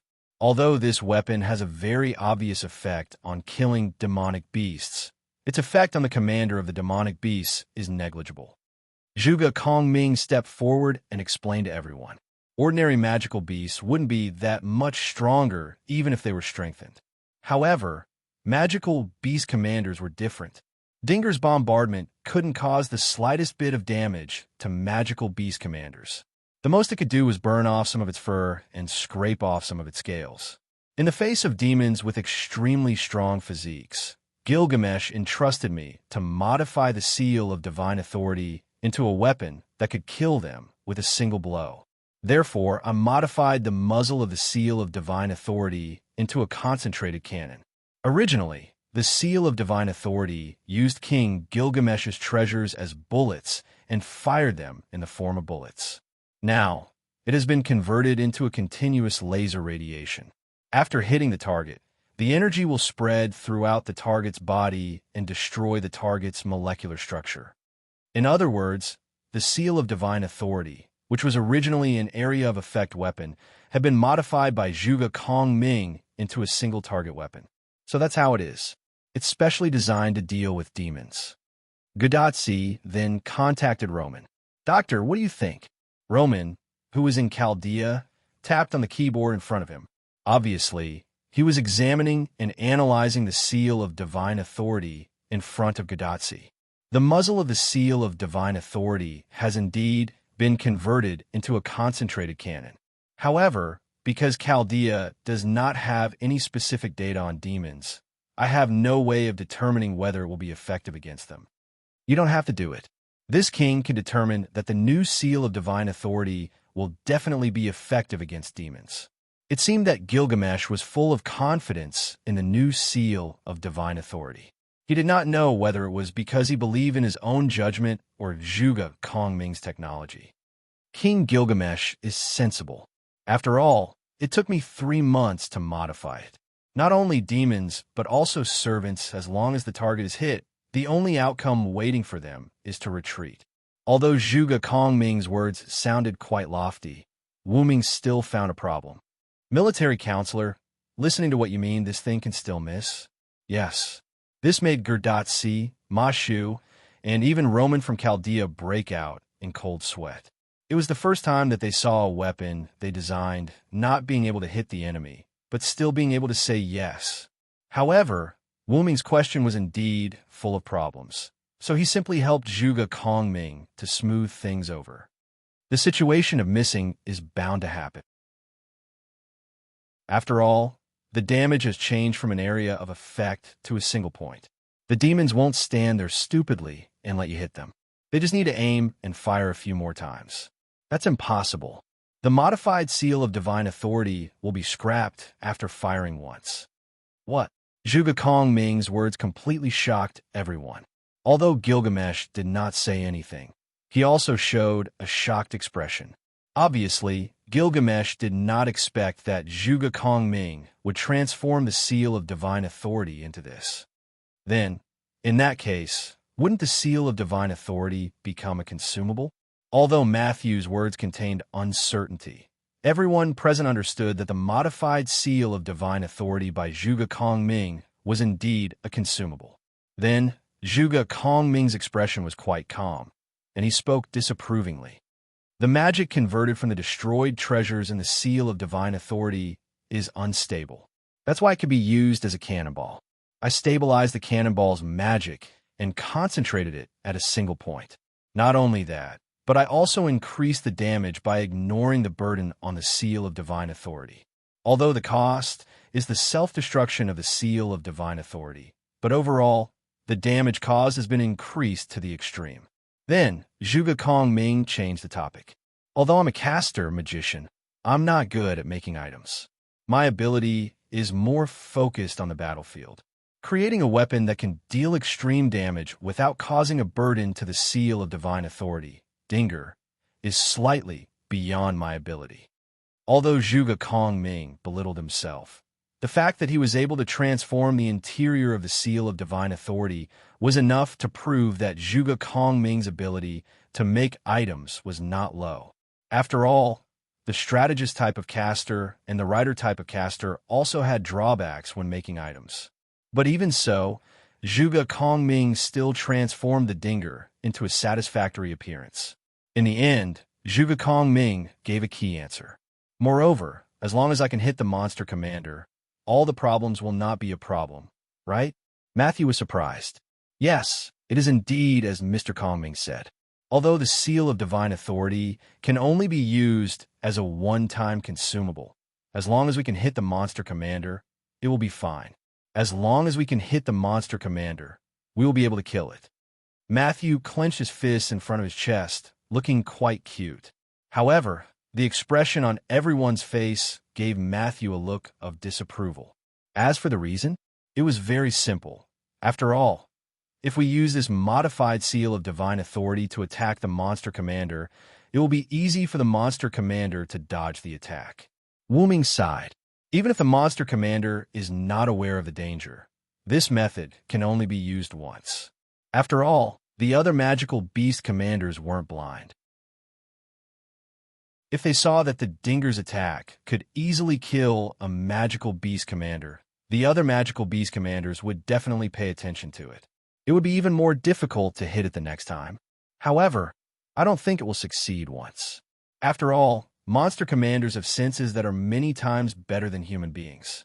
Their prediction of danger is also very strong. They will definitely be able to dodge it. As the last straw that broke the camel's back, Roman said a statement that cut off everyone's hope. Sure enough, we can only give up. Gadotsi couldn't help but show a disappointed expression. At this time, Zhuge Kongming confidently interrupted everyone. No, if we use a trick, we can actually let the modified divine power seal, Dinger, attack the demon's commander. Chapter 946. That's right. Zhuge Kongming was an outstanding person in terms of intelligence. Although Zhuge Kongming was not as outstanding as his contemporaries, that didn't mean that Zhuge Kongming wasn't good enough. It was just like how peacocks and phoenixes were not outstanding, but peacocks were much more colorful and outstanding than most birds. And judging from the fact that Zhuge Kongming's plan was effective, Zhuge Kongming's plan wasn't that bad. On the contrary, Zhuge Kongming was a completely trustworthy strategist. The reason why Zhuge Kongming designed the Divine Right Seal, Dinger, to be a powerful attack at the cost of self-destruction was probably because he was confident in his plan. Putting aside the demonic beast commander who was using Enkidu's body, there were still 4 demonic beast commanders that had to be eliminated. If the Divine Right Seal, Dinger, was used properly, it would have a 100% chance of hitting the demonic beast commanders. They would definitely be able to eliminate the demonic beast commanders without using Funbaba or Gugalana. Well, let's listen to this king's words then. This king trusts you a lot, Gilgamesh nodded. It seemed that he valued Zhuge Kongming's brains a lot. At that moment, no one said anything more. After all, Gilgamesh had already said it. By the way, strategist Kongming, how many divine right seals, Dinger, have you modified? However, Zhuge Kongming said a number that made everyone's jaws drop. 1. Suddenly, no one said a word. The air seemed to have frozen. It was silent and cold.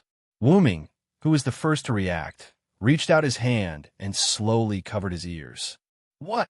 Gadotsi, Matthew, Roman, and even Leonardo da Vinci, who had been watching from the side, all let out shocking shouts. The sound waves were like shock waves, even causing the illusion that the entire cave was shaking. By the way, Gil, do you know about this? Wuming slowly put down his hands that were covering his ears and couldn't help but ask Gilgamesh. Gilgamesh, who was not affected by Gadotsi and the other sonic attack, nodded. Indeed, this king knows about this. After all, this is the only dinger that this king gave to military counselor. The others are either in Uruk or in the North Wall.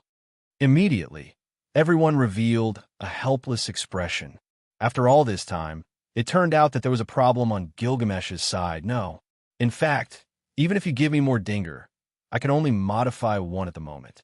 3 months is already my limit. Although Zhuge Kongming said so, there was no trace of shame on his face. Gadotsi and Matthew were still in a state of shock. Roman and Leonardo da Vinci, who were in Chaldea, also looked powerless. This turn of events was too much for them to bear. I take back my words of praise for Zhuge Kongming. After spending 3 months, he was only able to modify one dinger. There was no one else in the world who could do that. Thinking about how Zhuge Kongming's Stone Warrior 8 formations covered more than half of Mesopotamia, could be that Zhuge Kongming's skill points were all spent on formation? Cough. Let's organize the information. All in all, we only have one dinger that can be used on a monster commander, right? Apart from Gilgamesh, everyone, including Zhuge Kongming, nodded silently. Wuming could not help but facepalm. Actually, it was not that bad. After all, at most, they had returned to the state before they met Zhuge Kongming. Since there is only one dinger, let's keep it as a ghost card for now. After all, there was only one modified dinger. There was no way to keep it as a consumable item. It might be useful as a ghost card. By the way, Gil, did you bring me here just to show me this? Previously, Gilgamesh had given orders and criticisms to everyone in the tower. Only Gilgamesh had requested to talk to Wuming privately. Although he had brought along Gadotsi and Matthew, it did not prevent Gilgamesh and Wuming from having a private chat. At the same time, Wuming did not think that Gilgamesh had called him for such a small matter. Even if the modified seal of divine right, Dinger, could destroy the demon commander in one strike, Silent Wonder wouldn't think that it was a big deal. After all, there was no need for Silent Wonder to personally see such a thing. All he needed to do was to display its effects on the battlefield. Of course, there is something else. Gilgamesh showed an expression that said, Hyunryong knows me best. Then, he walked to the corner and knocked on the stone wall. Come here and feel it with your magic. Wuming walked over and placed his hand on the stone wall. Then, he injected his magic into the wall. In an instant, a magnificent 3D projection appeared in Wuming's mind. This was the scene of the area covered by the stone formation. Everything on the ground could be seen clearly by Wuming. Many soldiers in the North Wall were undergoing emergency maintenance as if a war was imminent. Leonidas, I was constantly training the soldiers. Carts of supplies were pushed out of a military tent that was much larger than the other military tents. There are also people who could smile even in the face of the monster crisis. What is this? Wuming could not help but look at Gilgamesh, who was beside him. The stone formation is used to monitor the situation on ground. As a result, there is no way for him to investigate the situation on the ground. However, if there is someone with magic with the help of the stone formation, they can detect everything on the ground and underground. It is like a god's perspective. However, Wuming was still puzzled. What did this have to do with him? Wouldn't it be better to just find someone with magic? The reason why I called you over is because I received a mud tablet from the front line. It says that many magical beasts seem to be gathering in Nippur. Just by looking at their numbers, it seems like they are preparing for an unprecedented attack by magical beasts. After hearing Gilgamesh's words, Wuming subconsciously turned his attention to the place outside the North Wall. If there is someone with more powerful magic, they will be able to see further places. Even this king is unable to observe the nearest city. At present, I'm afraid that only you, Hyunryong, can do it. Therefore, the reason why Wuming was called over was to investigate the truth of the information sent from the front line. After all, the monster wave also had a monster wave commander. It was very likely that the monster wave had confused the humans. Therefore, they had to investigate. As Gilgamesh said, Wuming's magic was indeed the highest on their side. Even Ishtar's magic was not comparable to Wuming's. Just as Gilgamesh had said, the area covered by the Stone Soldier Formation was only a small part of the northern wall. It was far from the extent of scouting the nearby cities. However, it was probably as Gilgamesh had said. Due to the large amount of mana, Silent Cry was able to see a few kilometers away from the northern wall.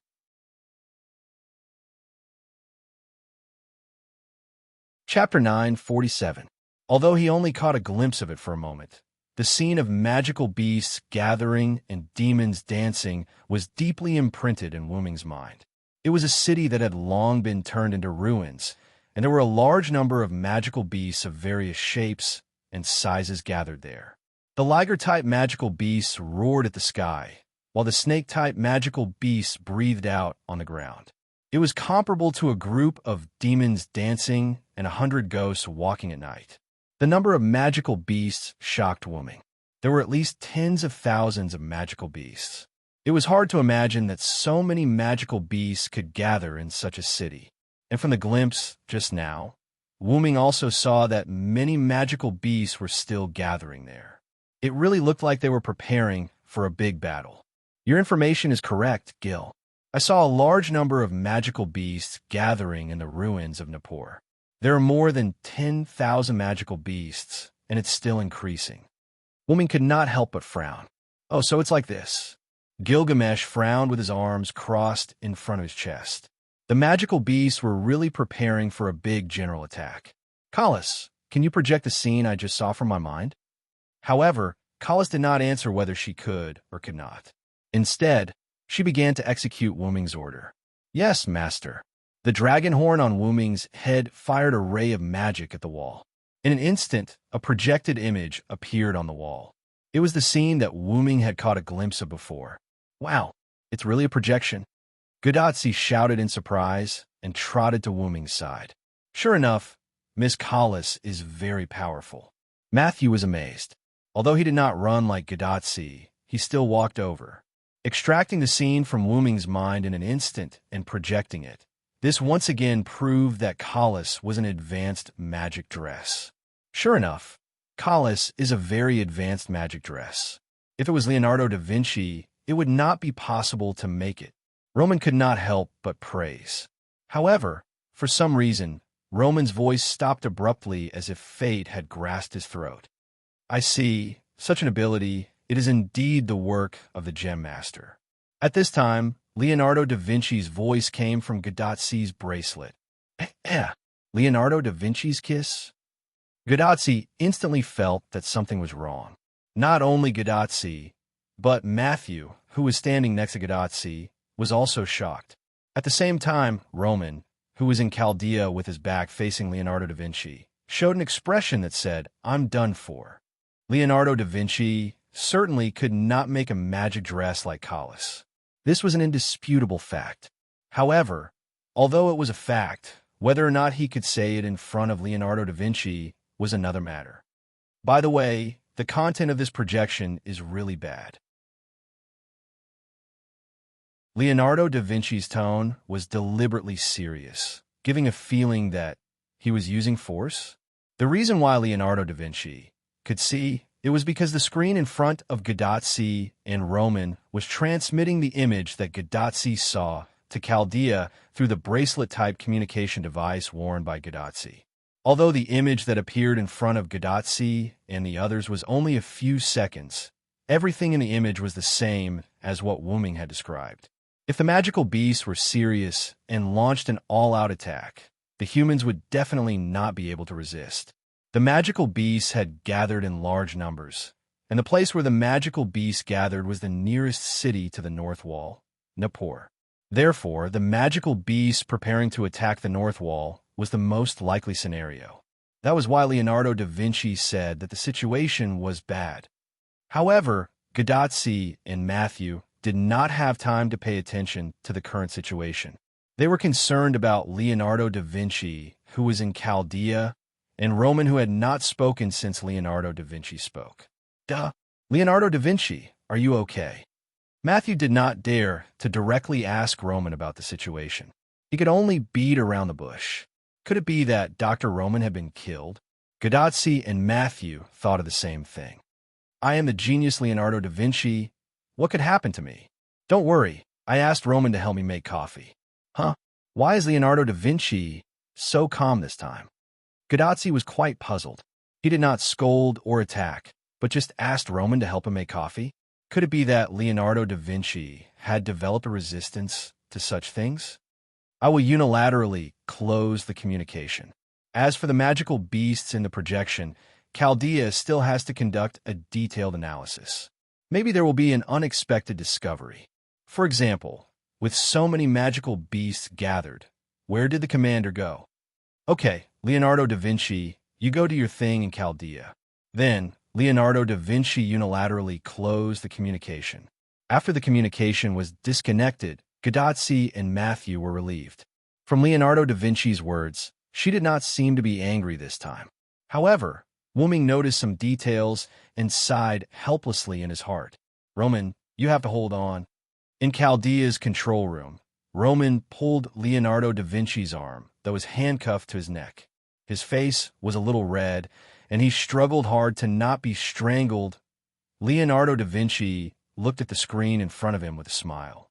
After confirming that the communication was closed, he let go of the arm that almost strangled Roman to death. Cough, cough. Cough, cough, cough, cough. Da Vinci's dear. Cough, cough. Do you want to kill me? Roman laid on the table in front of him as if he was saved. He kept coughing and spoke weakly. He was just a human, and Leonardo da Vinci was a servant.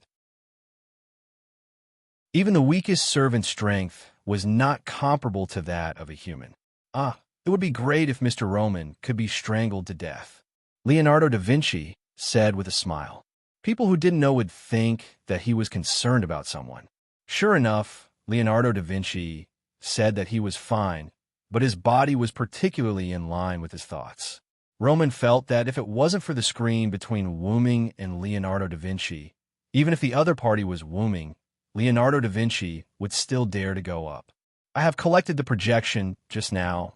Don't forget to analyze it, Leonardo da Vinci said, picked up a cup of coffee on the corner of the table, and left.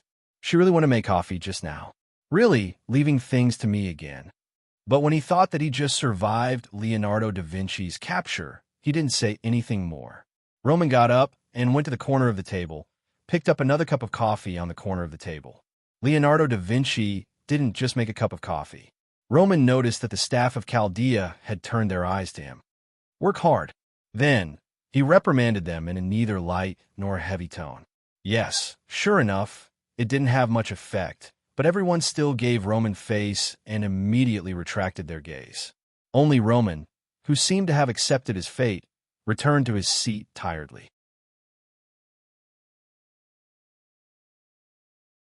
Chapter 948. In Zhuge Kongming's workshop, after Gadotsi and Matthew disconnected from Chaldea, they looked at Wuming. Assassin, what should we do now? Senior Villo, there's so many magical beasts, we can't just leave them alone. Gadotsi and Matthew directly regarded Wuming as their backbone. After making Kalas put away the projection, Wuming folded his arms and leaned against the smooth wall. We definitely can't just leave them alone, but I can't make up my mind.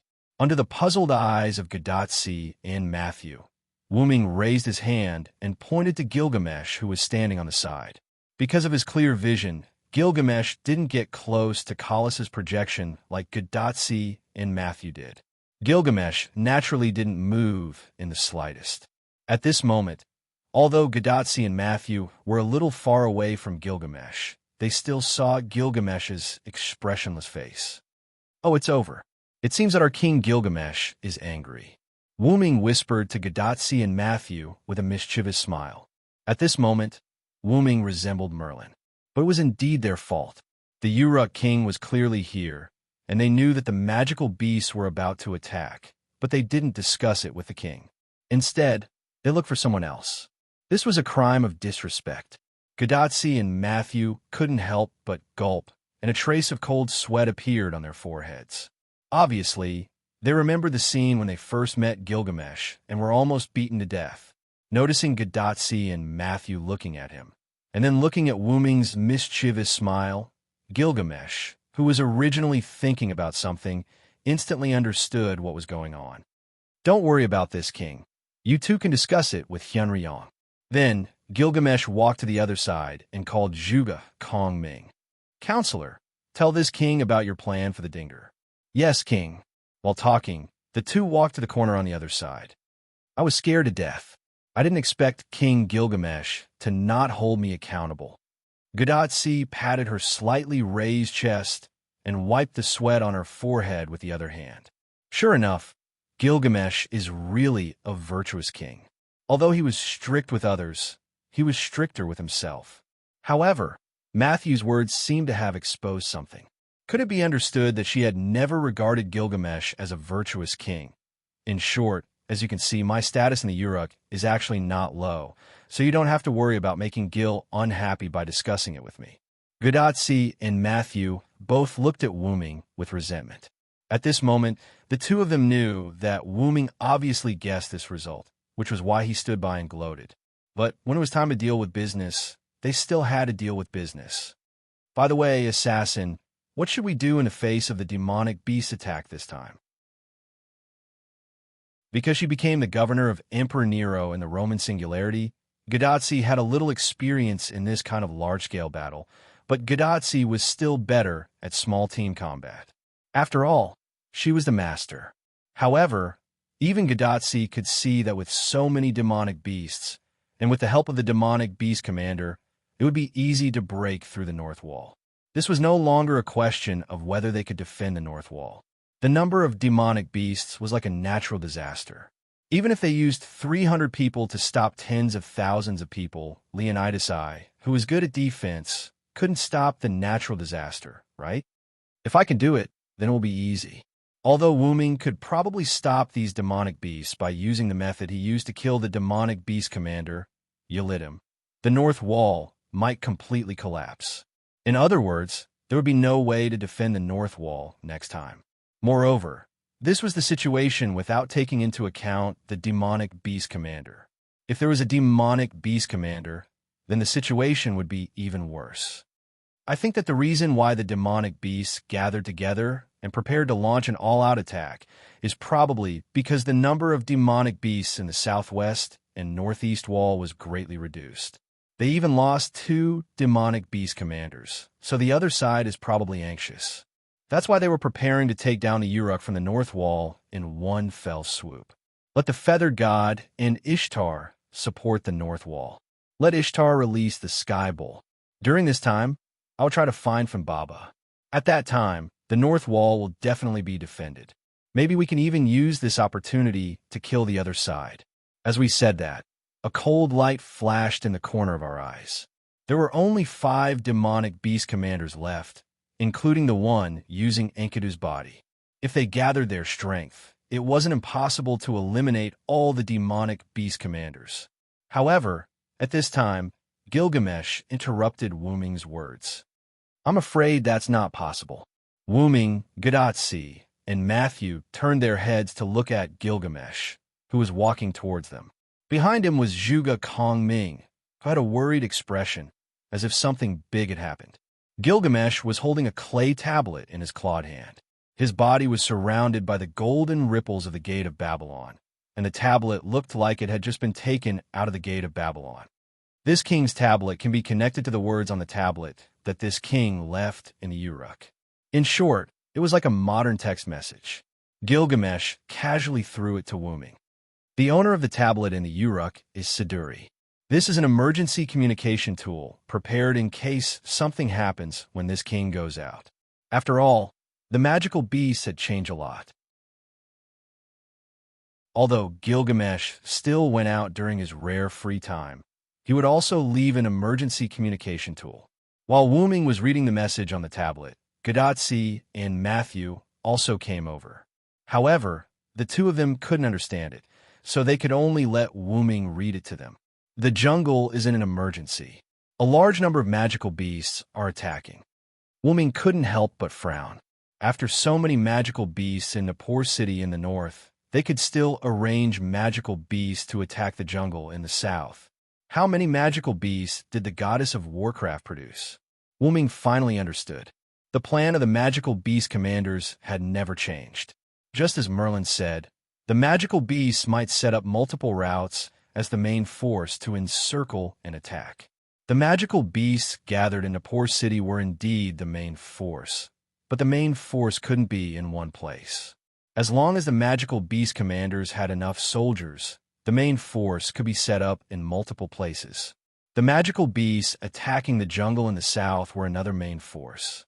The magical beasts want to attack us from both the north and the south. It seemed that the magical beasts really wanted to take down the Uruk along with the Quetzalcoatl, and they seem to have the strength to do so. There's no time to delay. Tachika Fujimaru, Matthew Gilgamesh. Gilgamesh looked serious and turned to Gadatsi and Matthew. You two return to the Uruk and take Merlin and Anna to the jungle in the south to support the Quetzalcoatl. The vacation is temporarily canceled. When the magical beasts are defeated, the vacation will be doubled. Yes, King Gilgamesh.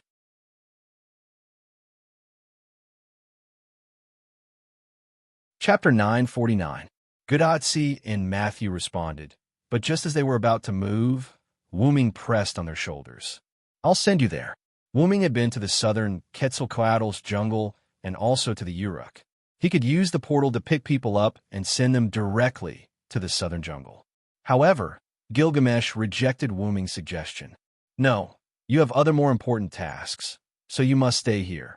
Wu Ming frowned subconsciously. He felt that it wouldn't take much time to send them there, but since Gilgamesh said so, there must be a reason. In the next second, Gilgamesh said the reason. Although the southern jungle is an emergency, the tropical rainforest is a natural barrier, so it's not that serious. On the contrary, we may be attacked by a large number of magical beasts at any time. If the northern wall was breached, then humans would be completely finished. Without the defense of the northern wall, magical beasts could invade humans at any time and anywhere. In other words, Wu Ming had to stay in the northern wall as insurance. At this moment, Wu Ming could only accept his fate. Then, Wu Ming turned to look at Gadatsi and Matthew.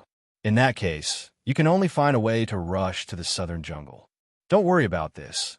This king will let Siduri take Fujimaru, Merlin, and the others to the jungle. Gilgamesh interrupted with confidence.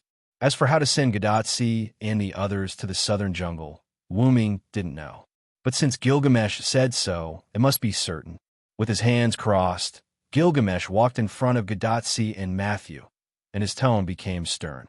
This is your second mission, and I don't want to see the same result as the first mission. Do you understand? Yes. Gilgamesh's serious look had a big impact on Gadatsi and Matthew. The two couldn't help but straighten their backs and answer Gilgamesh. Finally, Zhuge Kongming spoke. Then, let me help you return to the Uruk from here. Gadatsi and Matthew were puzzled.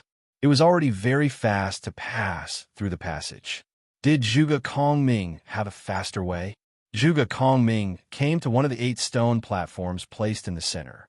He opened the stone platform like opening a box and took out a strange wooden tool that looked like a cart with a wooden bull's head.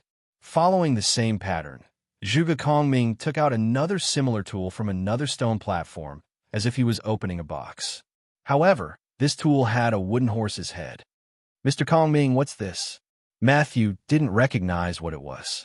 Zhuge Kongming took out a feather fan from somewhere. He held the feather fan and waved it as he spoke. The item I made is called Wooden Ox Horse. Wooden Ox Horse? Is that the Wooden Ox Horse? Gadatsi was shocked. Although it's not a noble artifact, it's almost there. Zhuge Kongming nodded.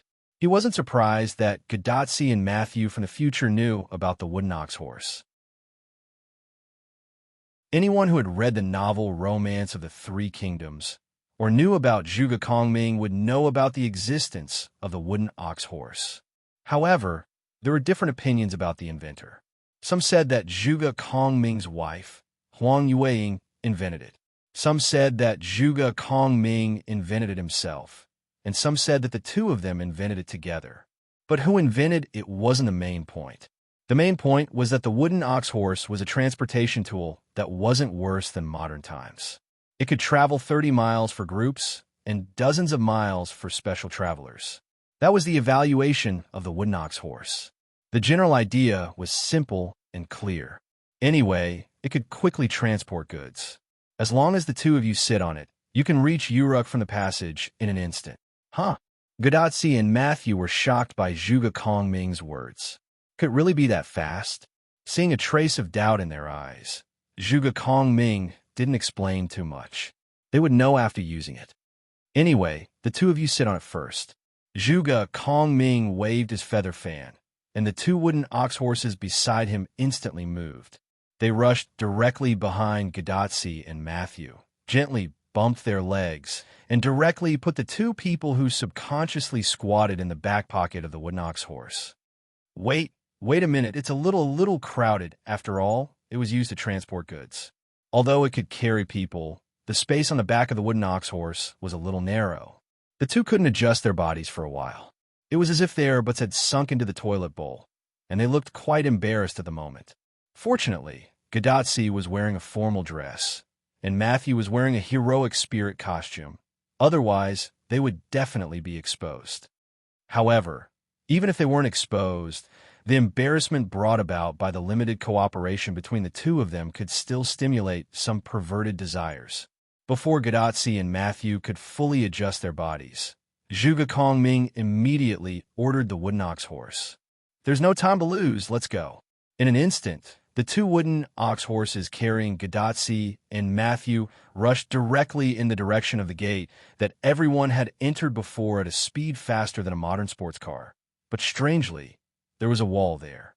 Zhuge Kongming snapped his fingers, and a part of the wall automatically split open, forming a door, allowing the two wooden ox horses to rush out. Ah! Gadotsi and Matthew screamed from the door that had not yet closed. Wuming estimated that it was almost the same feeling as riding a roller coaster. I modified this path.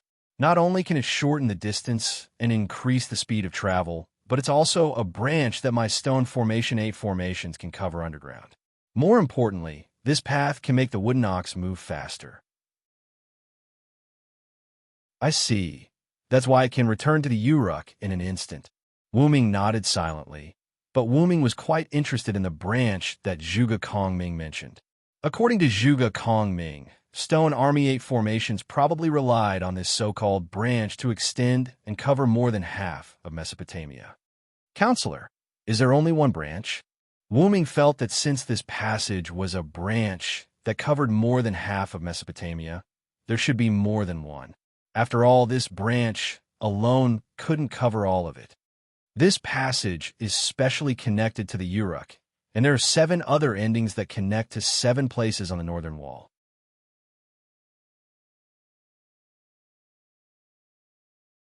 Chapter 950. After Zhuge Kongming finished, he snapped his fingers again, and 7 doors suddenly appeared on the stone walls around the magic workshop. If the door leading to the Uruk was included, there were exactly 8 doors. And looking at it carefully, the 8 doors corresponded to the 8 stone platforms in the center one by one. It seemed that there was some kind of connection between the 8 doors and the 8 stone platforms. This was probably the so-called formation.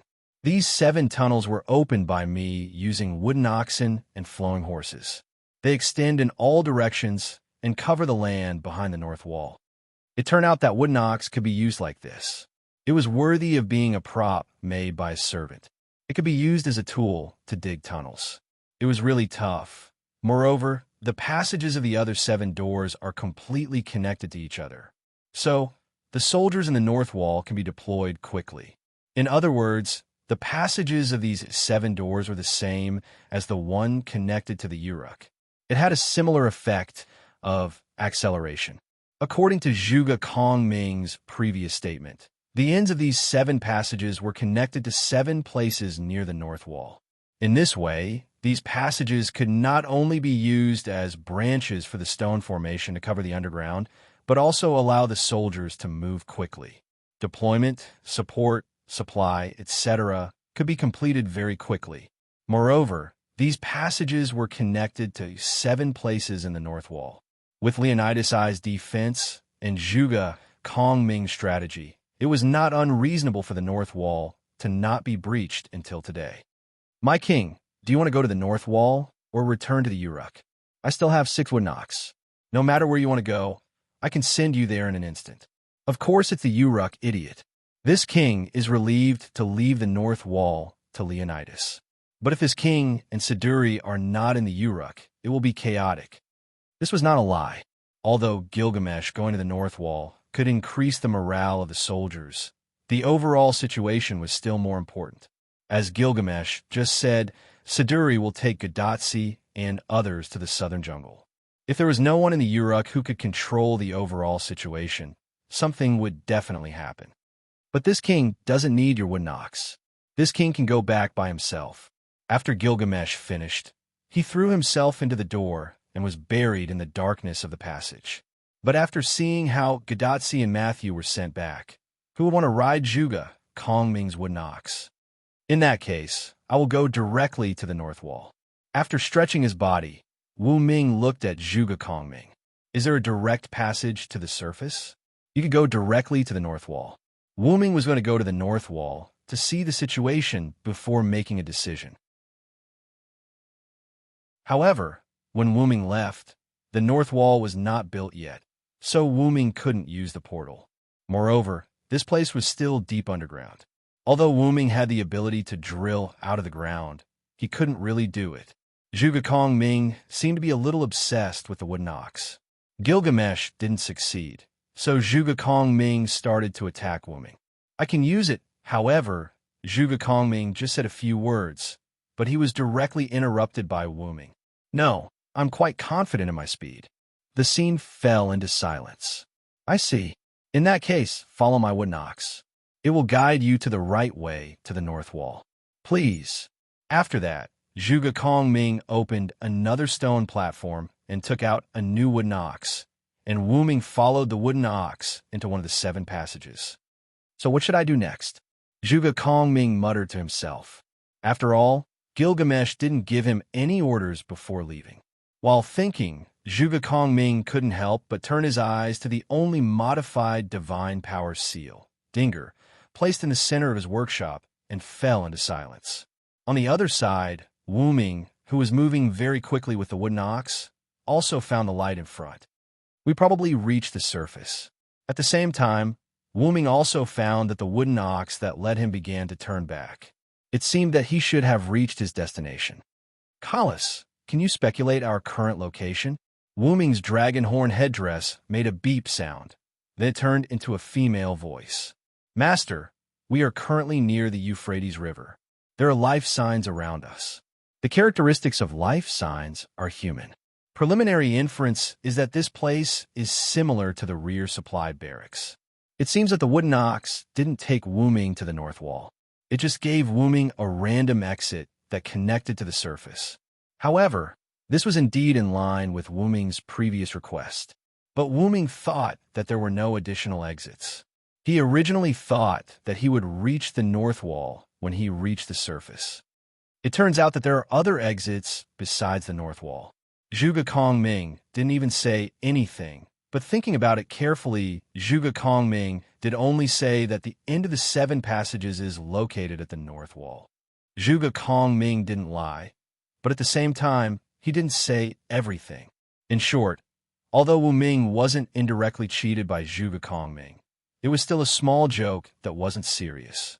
That old fox, he must have taken the opportunity to retaliate against me because I rejected him. With a helpless smile, Wu Ming didn't care about this anymore. After all, it was just a harmless joke. Walking toward the place where there was light, Wu Ming found that this was actually the interior of a large tent. Wu Ming had seen such a tent before. There were such tents near the North Wall. Wu Ming also saw carts full of supplies being pushed out of the tents before. It turns out that those tents are actually the exits of the passage. The troops here were judged by Kalas to be the logistics troops, and they could definitely reach the north wall from this passage. This also explained where the supplies came from. It seems that Zhuge Kongming was not just holed up in his workshop in the past 3 months when he was summoned by Gilgamesh. Whether it was the wooden ox or the underground maze-like passages, they were all personally planned by Zhuge Kongming. Perhaps there were also entrances to the underground passages in the logistics barracks. Zhuge Kongming is really a great strategist. He is really thoughtful about logistics. This was the so-called before the troops and horses move. The provisions will move first. In that case, I will rely on my own strength to go to the north wall. Wu Ming said a few words to the people in the logistics camp. Then, under their respectful and shocked gazes, Wu Ming flew up into the sky and headed for the northern wall.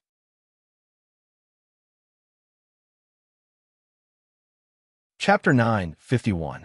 As the saying goes, the higher you stand, the further you can see. Wu Ming, who was flying in the sky, could easily see the north wall.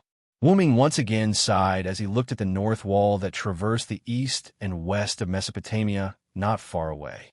This north wall was built by manpower. If it could be passed down to future generations, it would certainly become an ancient monument not inferior to the pyramids and the Great Wall. After all, it was a defensive barrier against monsters. However, the north wall would not be passed down to future generations. After all, it was a special place called singularity. Things in singularity would be corrected by correct history.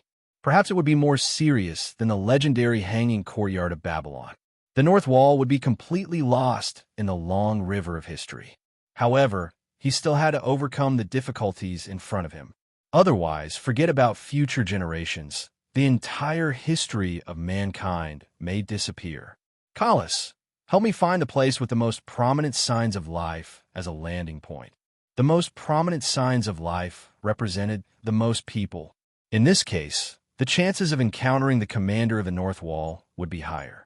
Wu Ming searched for signs of life below and came to the place with the most prominent signs of life. The soldiers below naturally noticed Wu Ming in the sky. They originally thought that it was an enemy attack, but it turned out to be their god. Is that Hyunryong Sama? Hyunryong Sama has come to the North Wall? Hyunryong Sama. In an instant, the soldiers began to cheer and shouted at Wu Ming. The gods of the gods era were absolute to humans. They were even more powerful than human kings. Although the current Mesopotamia was at the end of the gods era, the people here were still full of respect for the gods. However, this made Wu Ming very helpless. He didn't know what to say. Why did the gods like to spread their faith and collect believers everywhere? Because the ancient human hearts were very simple. If you were good to them, they would praise you, welcome you, and praise you. Besides the evil gods, who didn't like such humans, Wu Ming didn't put on airs and flew straight down. It could be seen that these soldiers were conscientious in their duties. Even in the face of their Lord God, the soldiers regarding their posts did not move at all. Other things aside, Leonidas' I's training of the soldiers did make them more dutiful. However, the nearby soldiers and logistics personnel who were not in important positions all came to Wu Ming's side and knelt down. Even the soldiers who were standing guard at their posts bowed to Wu Ming in respect of the gods. I didn't come here to accept your worship.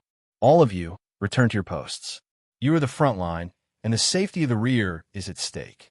Therefore, move out. Wu Ming's last sentence was infused with magic. His voice, which was full of majesty but not strict, was transmitted to the ears of everyone present. Oh, oh! His sonorous and forceful words filled everyone's ears, causing them to cheer energetically.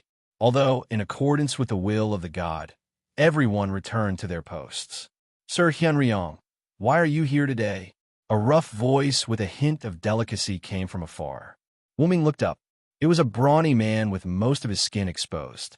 He was wearing a Spartan-style helmet and a red cloak. His exposed skin was full of explosive muscles, giving people an extreme sense of security. So it's the king of Sparta. It's been a long time. Wu Ming showed a relieved expression. The person who came was one of the lancers summoned by Gilgamesh, the king of Sparta, Leonidas I. Wu Ming only saw him once when Leonidas I was summoned. After that, Wu Ming quickly left. It seemed that Wu Ming's idea was right. The place with the most prominent signs of life was indeed the forced commander, Leonidas I. Just call me Leonidas. After all, I'm now the subject of the king of Gilgamesh. It was inappropriate for a subject to call himself a king. Leonidas said as he walked in front of Wu Ming. You look good. The soldiers have also been trained by you to be so strong. No wonder you're the king of Sparta. After all, Sparta had become a special synonym in the future. The humans of this era are strong and have an extremely simple temperament. I didn't spend much effort to train them. Wu Ming nodded. It's good that you're satisfied with the physical fitness of the humans of this era. By the way, I'm here on the orders of King Gilgamesh. However, Wu Ming only said this, and Leonidas guessed the reason. It's because of the information I sent to Uruk. The suspected gathering of a large number of demonic beasts was enough to attract attention. Yes, I took over the military advisor's workshop to explore. I did see a large number of demonic beasts gathering in the city of Nippur. Wu Ming told him the information he received. Have you been to the military advisor's workshop? If it's you, you can indeed see that scene. The existence of Zhuge Kongming was not a secret to Leonidas I.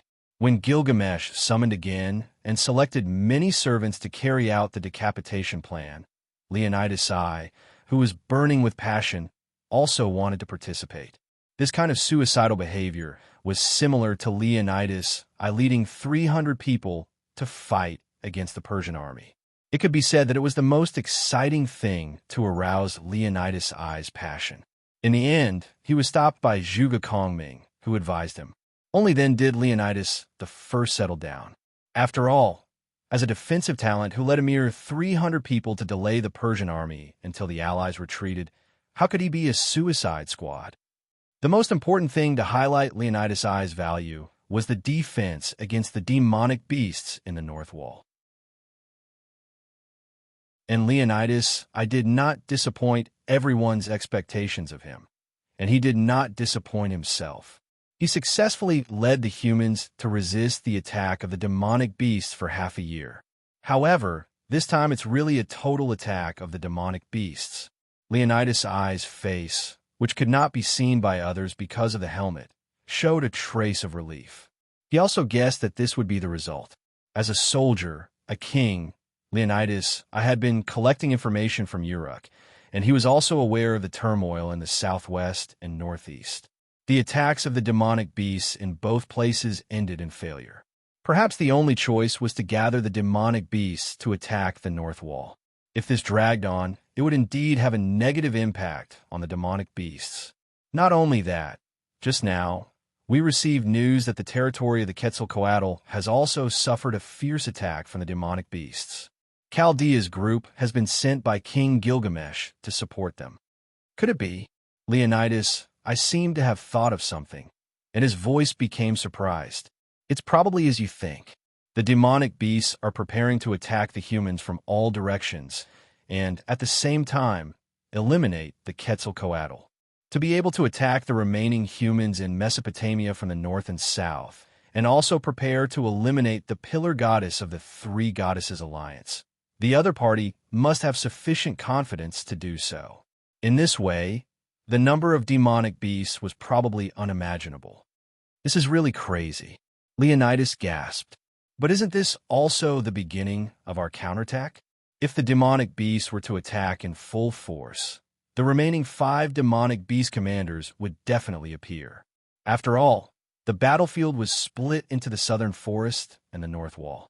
If it was really a general attack, there was a high chance that Gorgon would appear.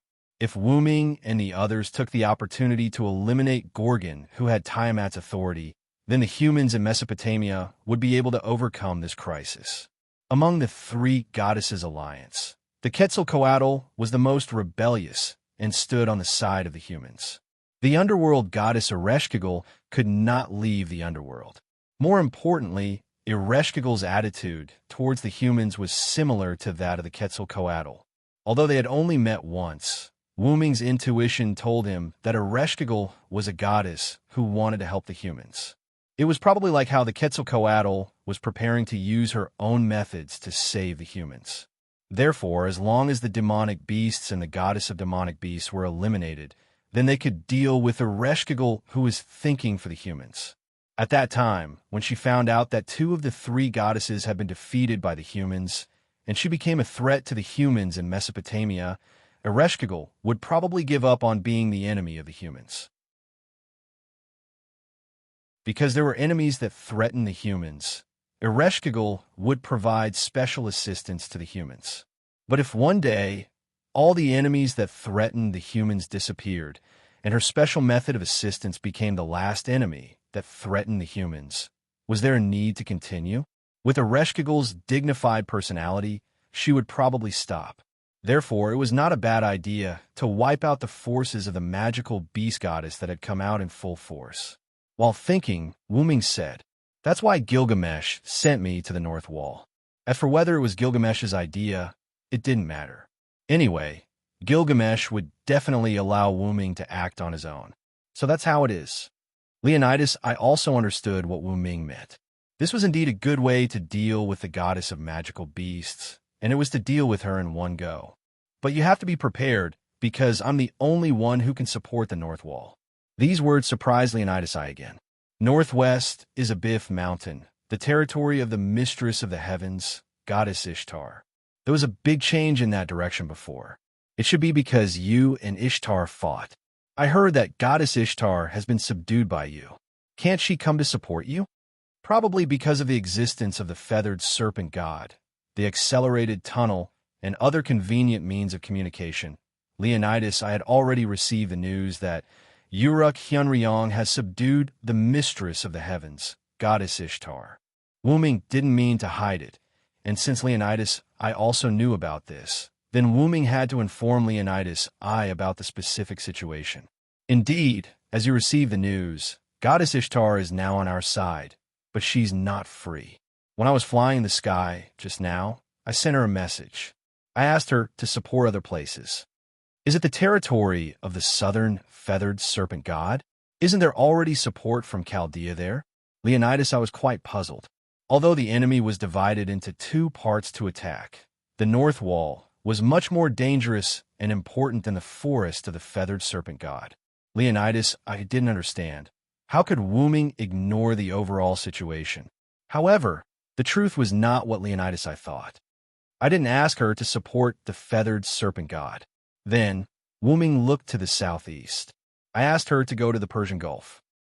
Southeast, near the Persian Gulf. Ishtar was flying on Anna, who was sitting on the sky ship, toward the Persian Gulf with a look of displeasure. Damn Hyunryong. Is he really going to squeeze me to the extreme? Ishtar was quite angry at the moment. Ishtar was flying freely in the sky before, fully relieving the anger she suffered from Gilgamesh. However, just now, Wuming used the connection between the 2 sides after signing the contract to give Ishtar an order. Wuming's order was like this: go to the Persian Gulf to investigate. If you encounter demonic beasts, stop them and don't let them come ashore. However, Ishtar scoffed. At most, there are some Kuru that accidentally flowed here along the Euphrates River and the Tigris River. Not to mention that these demonic beasts can't set off a storm. Moreover, Kuru can only move in the water. Ishtar stopped and looked at the Persian Gulf below, full of resentment. In the end, because it's related to demonic beasts, I can't refuse that bastard's order. So, Ishtar, who didn't know that there was an emergency in the North Wall and the South Jungle, thought that we were playing tricks on her. She came to the Persian Gulf with grief and helplessness in her heart. There are no demonic beasts here. Not to mention the demonic beasts that can go ashore. The Kuru in the water almost disappeared during this time. Ishtar patrolled the waters of the Persian Gulf, ignoring the kneeling humans on the ground, and ended the patrol. There are no demonic beasts at all. Let's go. At the moment, Ishtar wanted to leave here and find a family with a lot of gemstones to do a good deal to ease her current bad mood. However, at this moment, there was a sudden magical reaction under the water of the Persian Gulf. Ishtar noticed it in an instant, but then her eyes widened. At this moment, Ishtar also understood that Wuming was not playing tricks on her. Demonic beasts really appeared in the Persian Gulf, and the number was extremely shocking.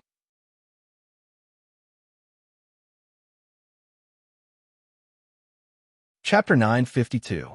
This magic. How many magical beasts are there?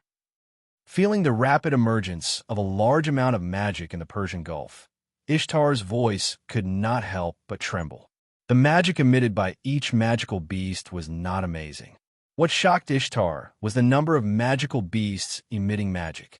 Ants were not terrible, but if there were a large number of ants, they could bite an elephant to death.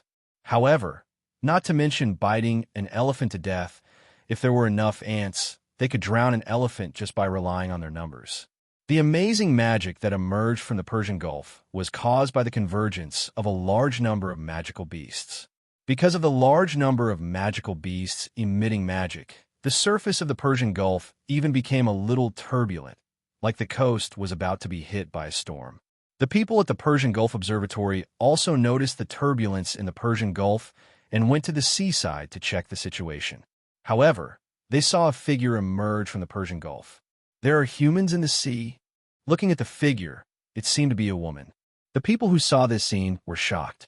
They thought that someone had fallen into the water and immediately prepared to save the person who had fallen into the water. However, before they could act, one figure after another emerged from the water. And the strange thing was that these figures all looked the same. This strange scene made the people standing by the sea fall into silence, as if they could not react. No, that's the magical beast Kururu. It was unknown who suddenly said this, but the silence turned into panic before anyone could react. Everyone looked again. The figures in the water were not people who had fallen into the water. They were clearly ugly magical beasts with the lower body of a fish and the upper body of a human.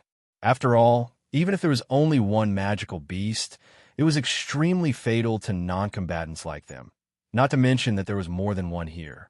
Don't panic. I remember King Gilgamesh said that this magical beast called Kururu can only move in the water. There is no example of it going ashore. Although this person's voice was quite panicked, it reminded everyone. There weren't many mass-produced magical beasts in Kururu that entered the Persian Gulf through the Euphrates and Tigris rivers. After Gilgamesh sent people to clean them up for a few days, these magical beasts basically disappeared from the Persian Gulf. Although there might have been some lucky survivors, the people here had never encountered them again. It was true that he hadn't encountered any before, but it wasn't a good thing to encounter such a large number of magical beasts. Fortunately, the magical beasts they encountered were Kururu and couldn't go ashore. Otherwise, they would be in danger. Thinking of this, the surrounding people gradually calmed down and even bravely observed the large number of Kururu in the water. Some of them only had a little contact with this kind of magical beast, and some didn't even have the slightest contact with it. Humans were always curious about the unknown, which led to the next scene. Although this magical beast looks like a human, it is still a little ugly. And it looks like a woman, but it's really not pleasing to the eye. That's right, the other magical beasts are wild beasts, but why do these Kururu look so strange? Probably because they can only live in the water. It didn't matter if they were bold or fearless. In short, because they weren't threatened by the life-threatening danger, they all began to criticize Kurulu. Ishtar, who was flying in the sky, saw the behavior of these humans, and Ishtar commented on it. These fools. It was normal for humans to not know about magical beasts, but as a member of the gods, Ishtar knew about them. Although Ishtar had never seen this kind of magical beast from the past rumors, Ishtar knew that these magical beasts didn't only live in the water. After all, they were also known as the winged mermaid. As the name implied, they had wings. Poochie, as if something had broken out of its body, a pair of large wings grew out of the back of a Kururu. Then, the wings on the back of the Kururu flapped slowly, bringing the Kururu into the air. The tail of its lower body was still flapping subconsciously, as if it was a little uncomfortable. Then, one by one, the Kururu came out of the back of a large number of Kururu, and a pair of wings grew out of the back of a large number of Kururu, bringing countless of them into the sky together. The magical beasts, Kururu, also known as the winged mermaid, all flew into the sky while the nearby humans were in a daze. It's over. It was unknown who said this, but the atmosphere of despair spread among the crowd. Facing the magical beasts, Kuru, that could fly out of the water and into the sky, there was only one outcome for these non-combatants, and that was death. Some people even sat on the ground as if they had completely given up, quietly waiting for the arrival of death. At this moment, a voice like the cry of the goddess of victory sounded in everyone's ears. Ngal ta kaigul shi, mountain-shaking star salary. A dazzling light comparable to Venus directly hit the group of Kuru magical beasts in the sky, and an explosion occurred suddenly. Boom!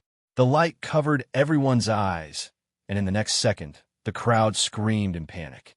Wah! Due to the airflow caused by the explosion, the people were scared shitless. But fortunately, no one was in life-threatening danger. The wind and waves soon subsided, and when people looked up to check the situation, they saw the goddess of Venus. Mistress of the heavens. It's Lady Ishtar.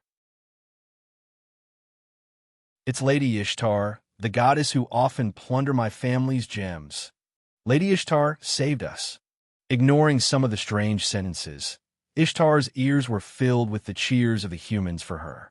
After seeing the goddess, the people no longer panicked, not only because Ishtar saved them, but also because the humans' dependence on the goddess had an important impact on them. Tell everyone nearby to retreat and report the situation here to the Uruk. I'll hold off the magical beasts here for the time being. Ishtar was like a heroine, valiantly giving orders to the people. Yes, Lady Ishtar, we'll follow your orders. After kneeling and thanking Ishtar, the people quickly left the area, called the nearby humans, and moved toward the Uruk.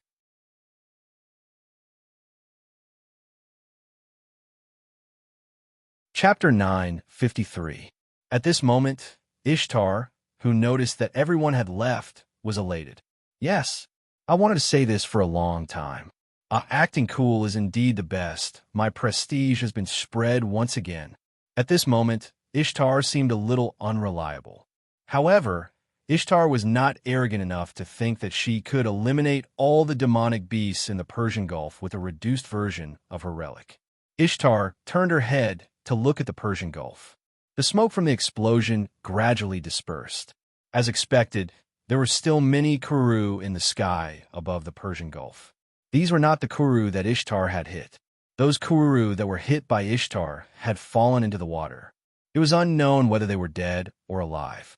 These were the Kuru that took the opportunity to fly up after the explosion. Hiss! The Kuru, who were obviously mermaids, made a snake-like sound and rushed towards Ishtar. Whoosh! A ray of light shot out from the launch port of Tianzhou's horse Anna and directly hit the Kuru at the front. The power of the light directly blew the Kuru into pieces and even affected the surrounding Kuru. Ishtar kept his left arm pointing straight forward and his right hand under his left elbow. A smile appeared on his face. It was a beautiful smile full of confidence. Anyone who saw this scene would be captivated by Ishtar's smile at this moment.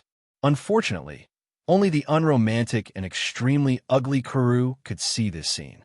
Demonic beasts were originally beasts. Since they were beasts, they should appear in the form of beasts. However, these mermaids had a similar body shape to humans. To put it simply, they were demonic beasts that had the appearance of humans. This caused these mermaids to look extremely ugly. Their long cheeks spread out from both sides of their faces, and their mouths were filled with shark-like teeth. Their heads, shoulders, arms, elbows, and spines were filled with a single saw-like fin. It was as if they were born to kill. Even the webbing between their claws had become extremely sharp and could be used as thin and transparent blades. What looked like a female's chest was actually two lumps of pectoral fins that were curled together. There was also a tail that was like a cape on its waist. Further down, its lower body was completely a thick fish tail. Its skin was covered with greenish-brown scales. Its blood-red eyes were filled with killing intent and hatred towards humans. This was the same gaze as other demonic beasts. Although I was forced by that bastard Hyunryong, since I'm here, I naturally have no reason to let you go. Be prepared. In the next second, countless rays of light, like curved bullets, flew towards the group of demonic beasts that were rushing towards Ishtar. An explosion suddenly occurred. However, Ishtar, who was bombarding the winged Kuru in the sky, did not notice that in the depths of the Persian Gulf, there was a scarlet eye that was different from the other Kuru demonic beasts. It was quietly watching this scene. On the north wall, Leonidas had also finished listening to Wu Ming's explanation. I see. You thought that demonic beasts would appear in the Persian Gulf, so you sent Lady Ishtar there. This was indeed possible. Leonidas might not know, but Wu Ming had already learned the intentions of the demonic beasts from Merlin. They were preparing to attack the Uruk from all directions. The demonic beast commanders did not know that Merlin had used Ulidim as a tool to collect information, so their plan was likely to proceed as usual. Although there was a defense in the Persian Gulf, the defense there was basically prepared to deal with the Kuru that might exist in the Euphrates and Tigris rivers. The Persian Gulf in the southeast could be said to be safer than the North Wall, the South Jungle, the Western Mountains, and even the Northeastern Mountains. After all, it was adjacent to the Indian Ocean, and the demonic beasts could not pass through the surrounding areas to reach there. The only danger was the Kuru that came from the Euphrates and Tigris rivers. However, the Kuru could not go ashore. In a sense, this was not a danger in the case of proper defense. Not to mention, Gilgamesh had sent people to hunt down the Kuru in the river and the Persian Gulf. Although Gilgamesh knew that there were Kuru demonic beasts in the river and the Persian Gulf, he had no way to deal with them. After all, as long as the Kuru escaped to the bottom of the river or sneaked into the Persian Gulf, humans would not be able to do anything to these demonic beasts. However, with Zhuge Kongming's stone formation covering most of the Uruk, there would be no new Kuru entering the Persian Gulf through the Euphrates and Tigris rivers. Therefore, as long as the river was well defended and targeted at the remaining Kuru in the Persian Gulf, the area around the Persian Gulf was basically safer than the Uruk. No matter how one looked at it, it was foolproof. However, Wu Ming did not think so. Now, there was no place that was absolutely safe in the Uruk. The safer the place, the more likely it was to be dangerous. The Uruk was in the center, but it was still attacked by one of the demonic beast commanders, Mu Xiu and Hu Xiu. The Persian Gulf was only far from the North Wall, so it could not be classified as safe. Therefore, Wu Ming asked Ishtar to go to the Persian Gulf to see the situation. If there were no demonic beasts, Ishtar would directly come to the North Wall for support. However, if there were demonic beasts, Ishtar would be responsible for eliminating them. With the Bull of Heaven, Ishtar would not be afraid, even if she faced a demonic beast commander.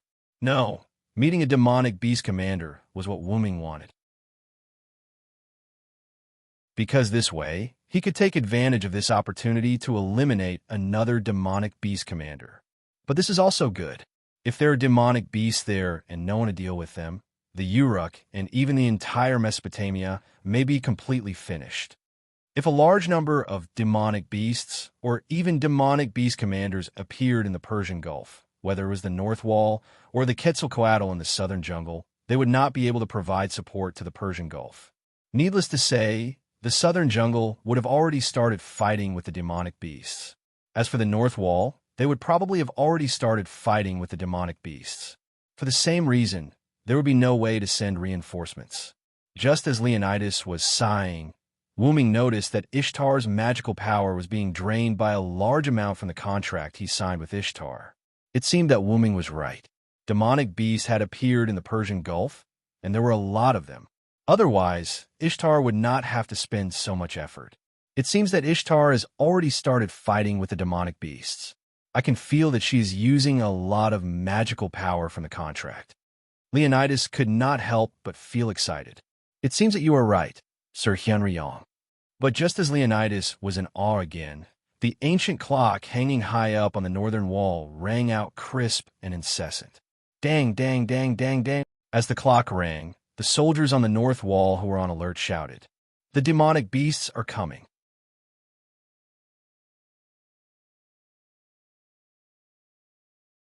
Chapter 954. Sir Hyunryong, I'll take my leave first, Leonidas said in a hurry. Then, two streams of mana gathered in Leonidas's hands and turned into a heavy spear and a small metal shield. Leonidas then walked towards the north wall. The sound of the bell was still rippling. The sound of the bell spread from here to the other parts of the north wall. For a time, the people of the north wall were mobilized. Wooming flew up into the sky and let Collis project the situation of the north wall in front of him. Wooming could now see the situation of the north wall. Wooming wanted to see how the humans were relying on the north wall to defend against the magical beasts. Everyone at the north wall moved. The soldiers were fully armed and ready to fight. The logistics personnel stopped what they were doing and put the things in their hands in the corner to avoid affecting the soldiers' movements. Then, the logistics personnel retreated to a safe area. On the north wall, the soldiers were ready with bows and arrows. But for some reason, they were hidden in the battlements of the north wall. On the ground, the experienced soldiers were holding spears and shields. They came to a barricade about 10 meters in front of the north wall and waited for the arrival of the magical beasts. These barricades were made of thick wood. They were specially placed in front of the north wall to defend against the magical beasts. After all, they couldn't really use the wall to defend against the magical beasts every time they attacked. If the attackers were humans, they wouldn't have to set up a barricade about 10 meters in front of the north wall. This was because humans weren't like the magical beasts who were full of weapons and full of aggressiveness. If the magical beasts were left alone, they would attack the north wall. The sheer number of magical beasts was enough to cause damage to the north wall that couldn't be repaired in time. Therefore, a barricade about 10 meters in front of the north wall was set up as a new layer of insurance. The barricade could let the soldiers' spears pass through. If the magical beasts hit the barricade, they would definitely die. Therefore, the magical beasts could only jump over the barricade. Like now, the mass-produced Ulidim and Ujar rushed to the barricade in front of the north wall because of their mobility. The long spears seemed to be waiting for the right moment, and when the magic beasts were about to reach them, they instantly shot out from the gaps in the fence. However, at this moment, the distance between the magic beast and the fence was enough for it to react. The only thing it could do was to jump over the fence that wasn't that high. However, when the magical beast jumped into the air, spears sprang up like bamboo shoots after a rain, and the spears suddenly grew out, and their positions were exactly where the magical beast was falling, sentencing the magical beast to death before it even landed on the ground. This was a tactic used by humans to deal with brainless magical beasts. One after another, the magical beasts repeated the same actions, constantly sending themselves to their deaths. Although the humans were having a harder time, they had the advantage of not suffering any casualties. However, there would always be casualties in war. There was no war without casualties, unless the time was not right. Just like now, a large number of four-legged, lizard-like Musu and Hushio arrived at the front line. Due to their short legs, they were much slower than Ajar and Ulidim. However, their bodies were covered in thick scales. They could easily withstand the spears sticking out of the fence and attack the fence.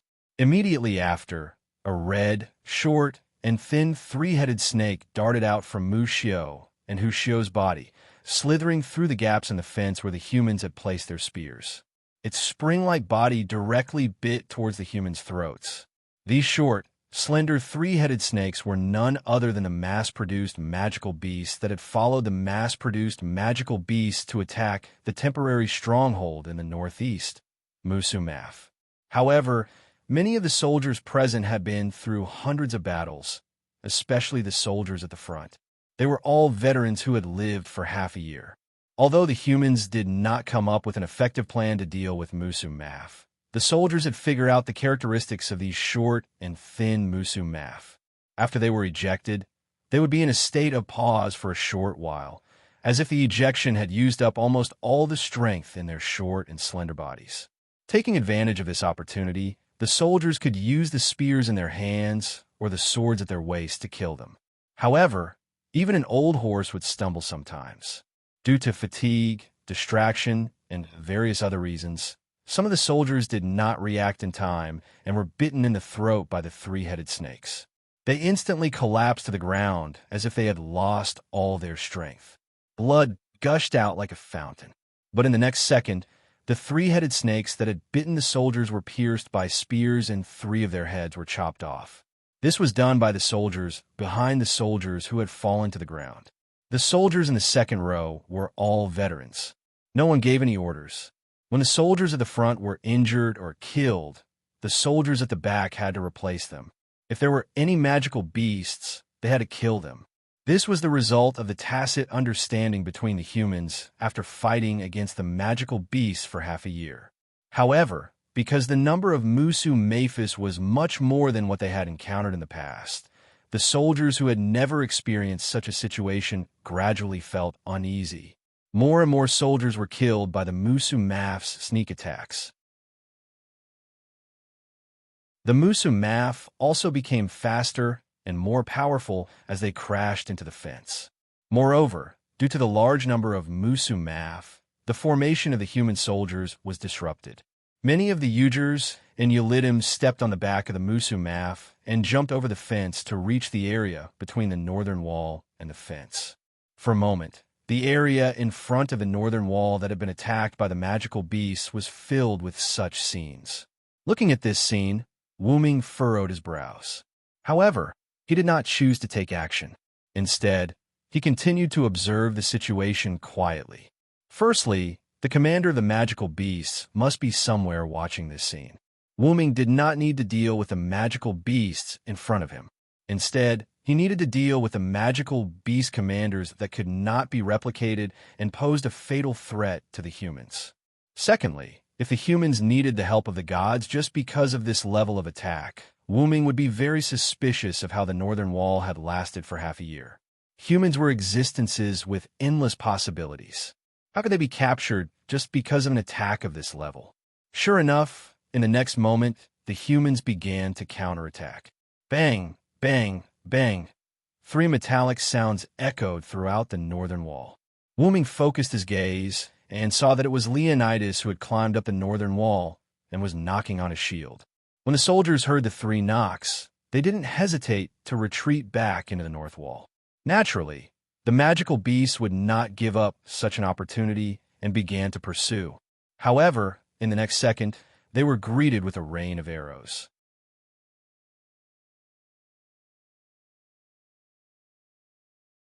Chapter 955. Countless magical beasts that charged forward were covered by the rain of arrows. The larger Ulidim and Wujer were covered in arrows and couldn't be more dead. Although Hushio had scales on its back, it wasn't indestructible. Its eyes, joints, and other weak points were its weak points. Under the rain of arrows, these weak points were naturally hit. The short and thin 3-headed snakes weren't spared either. After being ejected, they temporarily lost their ability to hide and could only wait for death. Only the Musu Mafu that hadn't escaped from Hushio's scales were lucky enough to escape. However, there were only a few of them left, and they couldn't do much. In an instant, the attacking magical beasts were all killed. Wu Ming couldn't help but nod his head at this scene. The rain of arrows was shot by the archers hidden in the battlements of the northern wall. Now, Wu Ming had completely figured out the hidden purpose of those archers. When a magical beast attacked, the archers hid and didn't come out. It was obvious that their mission was to cover the soldiers who were fighting on the ground. When the soldiers couldn't hold on and retreated, the archers would shoot thousands of arrows and stop the magical beasts. At the same time, they would become the temporary main force and kill all the magical beasts that entered their shooting range. Moreover, because the humans retreated into the northern wall after Leonidas knocked on the shield 3 times, the archers didn't have to worry anymore and directly shot at the magical beasts. However, there were still a large number of magical beasts that flocked towards them from afar as though the rain of arrows was nothing. That was indeed the case. After all, the archers didn't have unlimited arrows. The scene of thousands of arrows being shot at the same time was only because they had enough arrows at the beginning. Gradually, the archers' arrows were used up. As though they had foreseen this scene, more and more magical beasts rushed towards the northern wall. However, Wu Ming saw a few divine power seals, Dinger, on the northern wall moving. It was not the dinger that Zhuge Kongming had modified. It was just an ordinary dinger. However, no matter how ordinary the dinger was, it was still a powerful weapon. As if it was turned on, the dinger made a clicking sound. The barrel rose and lengthened a lot because of the extension. The sharp cone-shaped muzzle was aimed at the sky at a certain angle. The safety at the back of the barrel was opened, and the dinger was ready to fire. The archers were still sniping at the small number of magical beasts below the northern wall, while the dinger was aimed at a large wave of magical beasts not far away. Dinger, fire! Following Leonidas' furious roar, the order to launch the dinger was transmitted to the person in charge of the launch. In an instant, the rain of light that started from the center of the northern wall flew into the sky. Then, the rain of light, which was free-falling due to gravity, directly hit the second wave of magical beasts, as if it had predicted the attack. Asterisk boom!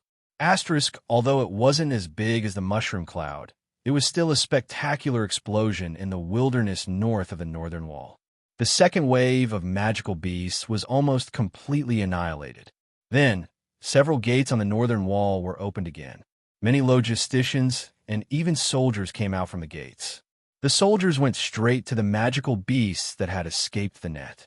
Wu Ming thought that the logisticians would deal with a few human corpses, but instead, they collected the arrows shot by the archers. I see. This is a very thorough plan and cooperation.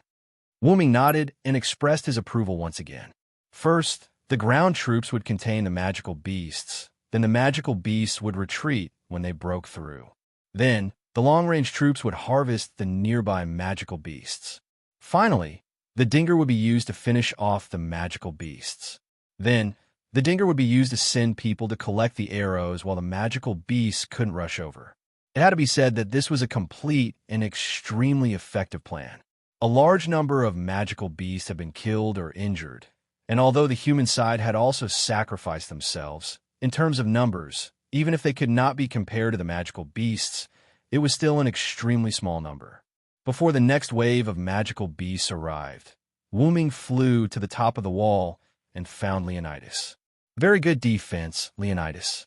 I even suspect that if the hot spring gate had given you a more suitable geographical location, you would have been able to stop the Persian army with only 30 people. You're exaggerating, Sir Hyunryong. Leonidas knew that Wu Ming was just being polite. After all, Leonidas didn't think that he could stop the Persian army with only 30 people. When he tried to stop the Persian army with only 300 people, he also didn't have the confidence.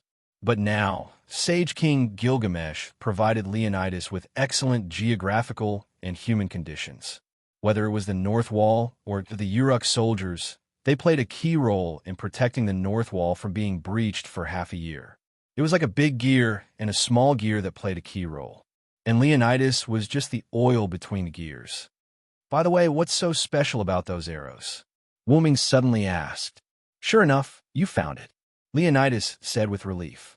How could Wu Ming not find it? He didn't care about the bodies of the dead soldiers, but collected the arrows first.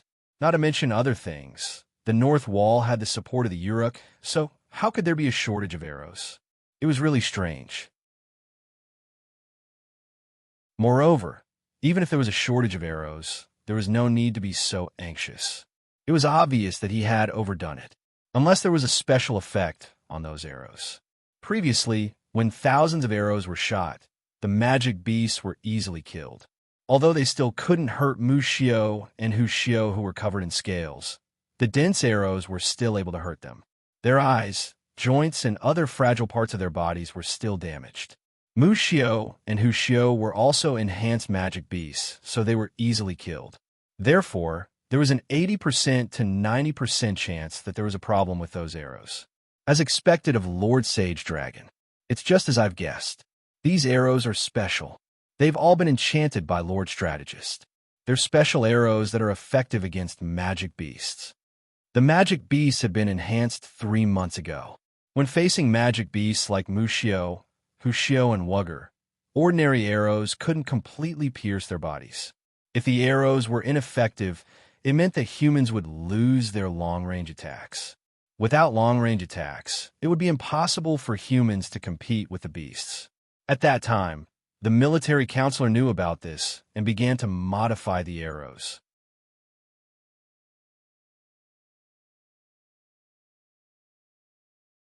Chapter 9:56. Since he still had some free time, Leonidas started explaining to Wu Ming.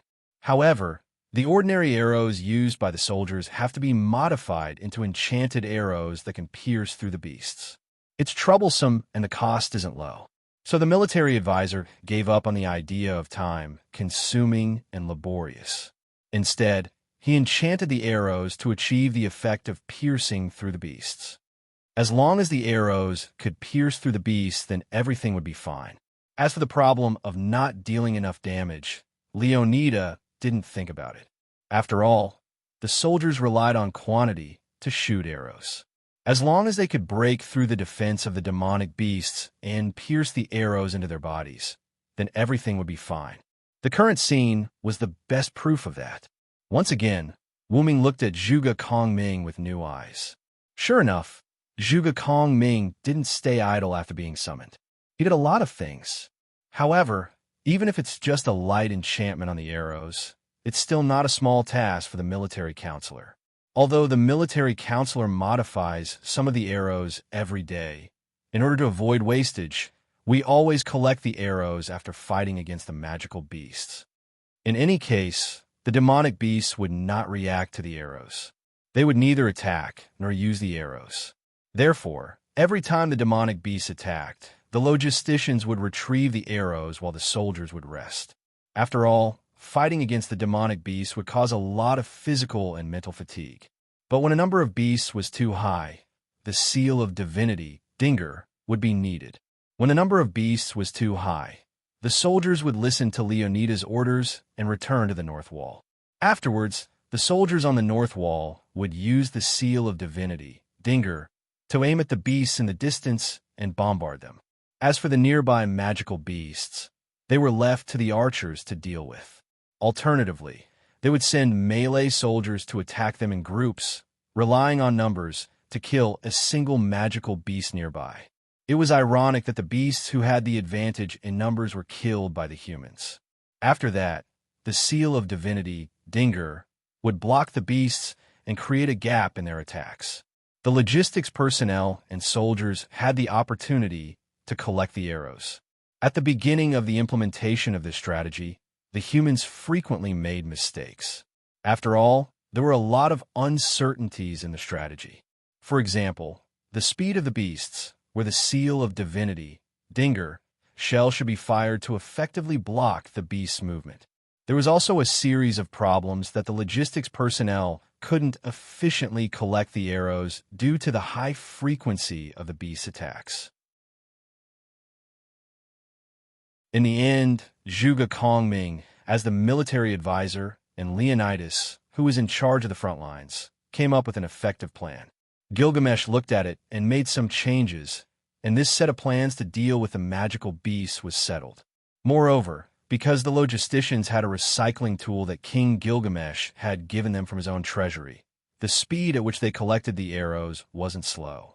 After Gilgamesh saw the report, he took the initiative to give the logistics personnel the tools that had the effect of collecting the arrows from his treasury. Although it's not as efficient as this king's treasury, these tools are enough for you. It will probably increase your efficiency by a few times. Go and fight the beasts for this king with gratitude. These were Gilgamesh's original words. However, the morale of the soldiers rose one by one. It had to be said that after Gilgamesh gave the tools from his treasury to the front line, it did indeed increase the efficiency of the logistics personnel in collecting the arrows. This was much more reliable than simply using the treasures as artillery shells. Standing on the north wall, Wu Ming looked outside. Sure enough, the logistics personnel, without weapons, were all carrying square boxes. They were quickly moving between the piles of arrows and the corpses of the beasts on the ground.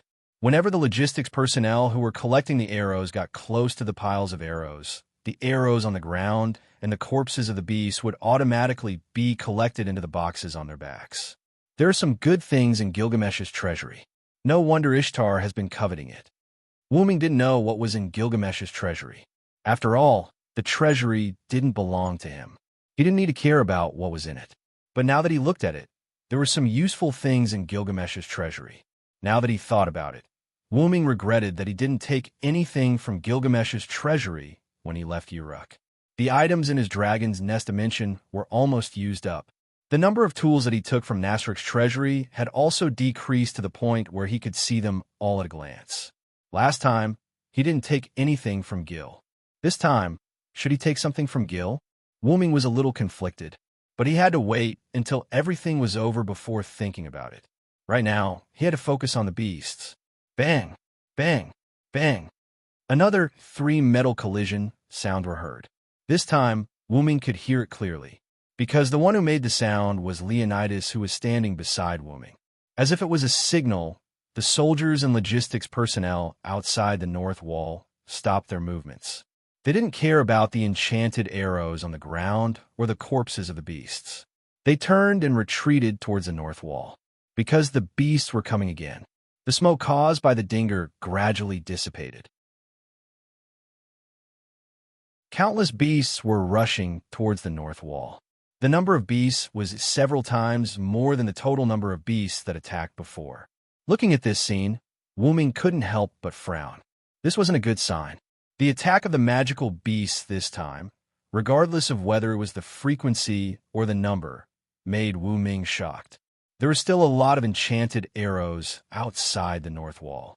If the beasts attacked like this every time, then it was only a matter of time before the north wall was broken. But if there was a beast commander, then the north wall would be broken in an instant. Seeing so many magical beasts, Leonidas decided not to let the soldiers shoot at them with their arrows. Dinger ready. He directly ordered the soldiers to use the dinger. It was simple and crude. Fire. Along with Leonidas' order, dozens of dinger on the north wall once again fired bullets filled with magic power. Boom, boom, boom. One after another, explosions broke out in the field outside the north wall. Because of the explosions, a cloud appeared in the eyes of the people on the north wall. This was a scene full of art if one ignored the beasts.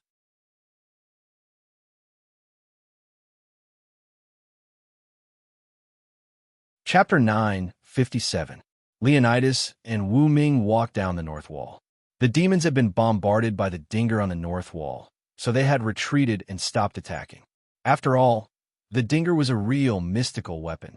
Even if the demons were strengthened, they would not be able to withstand it unless the demon's commander came in person. Because of this, the soldiers were able to rest for a while. Wu Ming and Leonida also had the opportunity to retreat from the north wall. This was because Wu Ming had something to discuss with Leonida.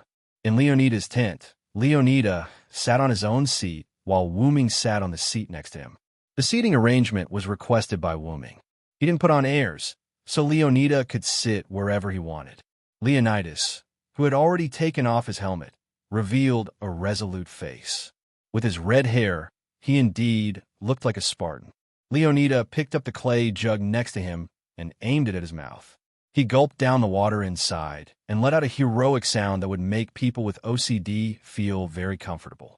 Ah, awesome. Leonida slammed the clay jug on the table in front of him.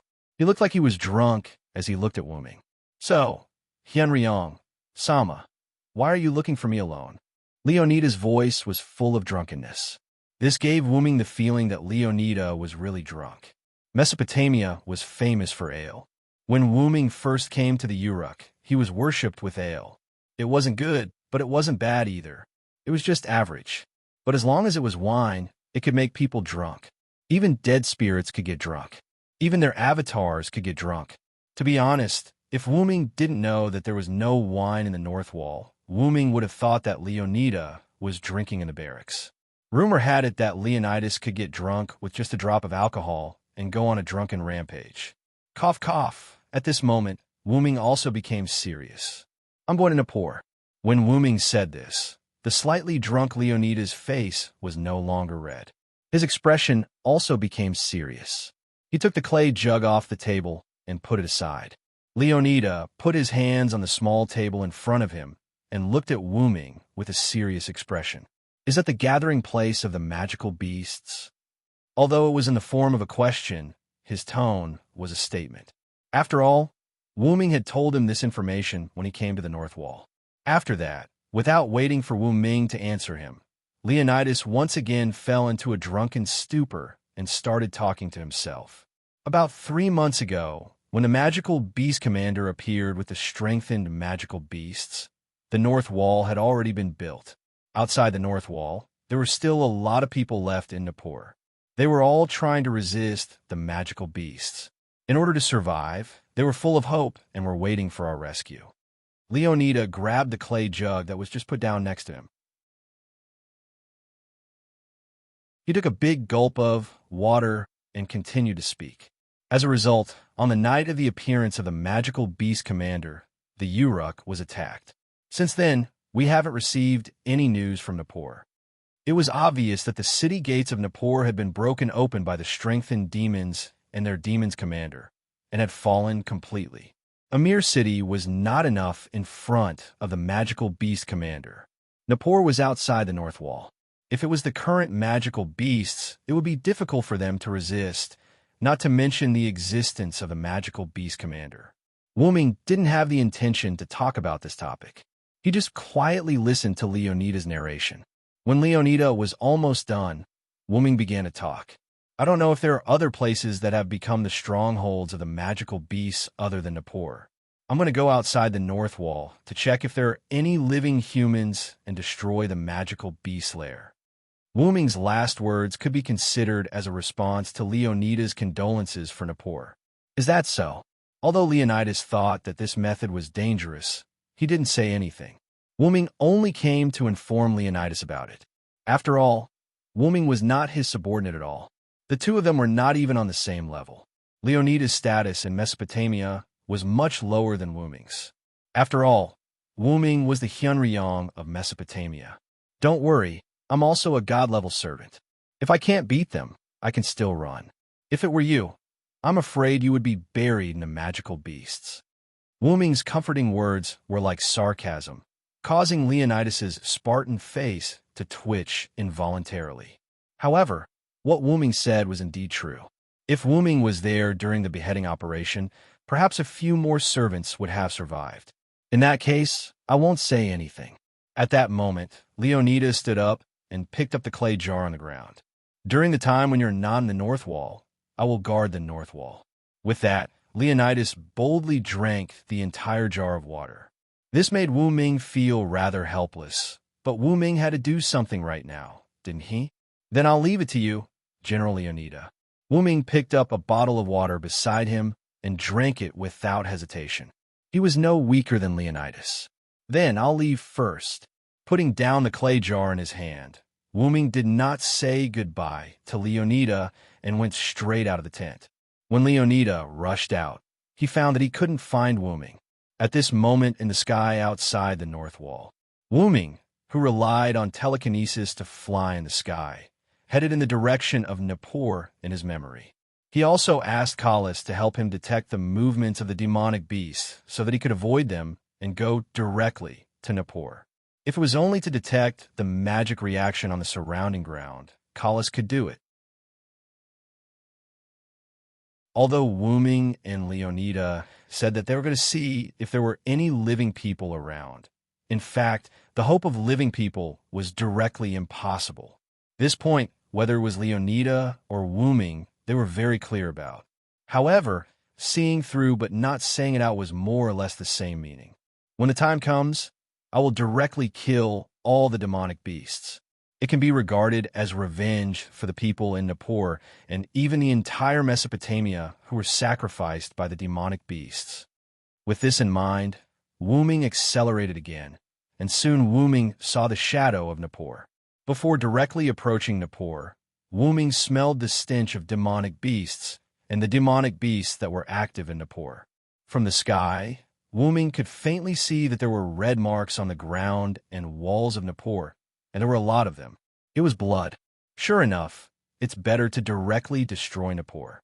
As a god, you should also do something that was in line with God, destroying a city. You're tuning into the Warrior Lore YouTube channel. Don't forget to subscribe and join us on this journey to catch the most captivating stories.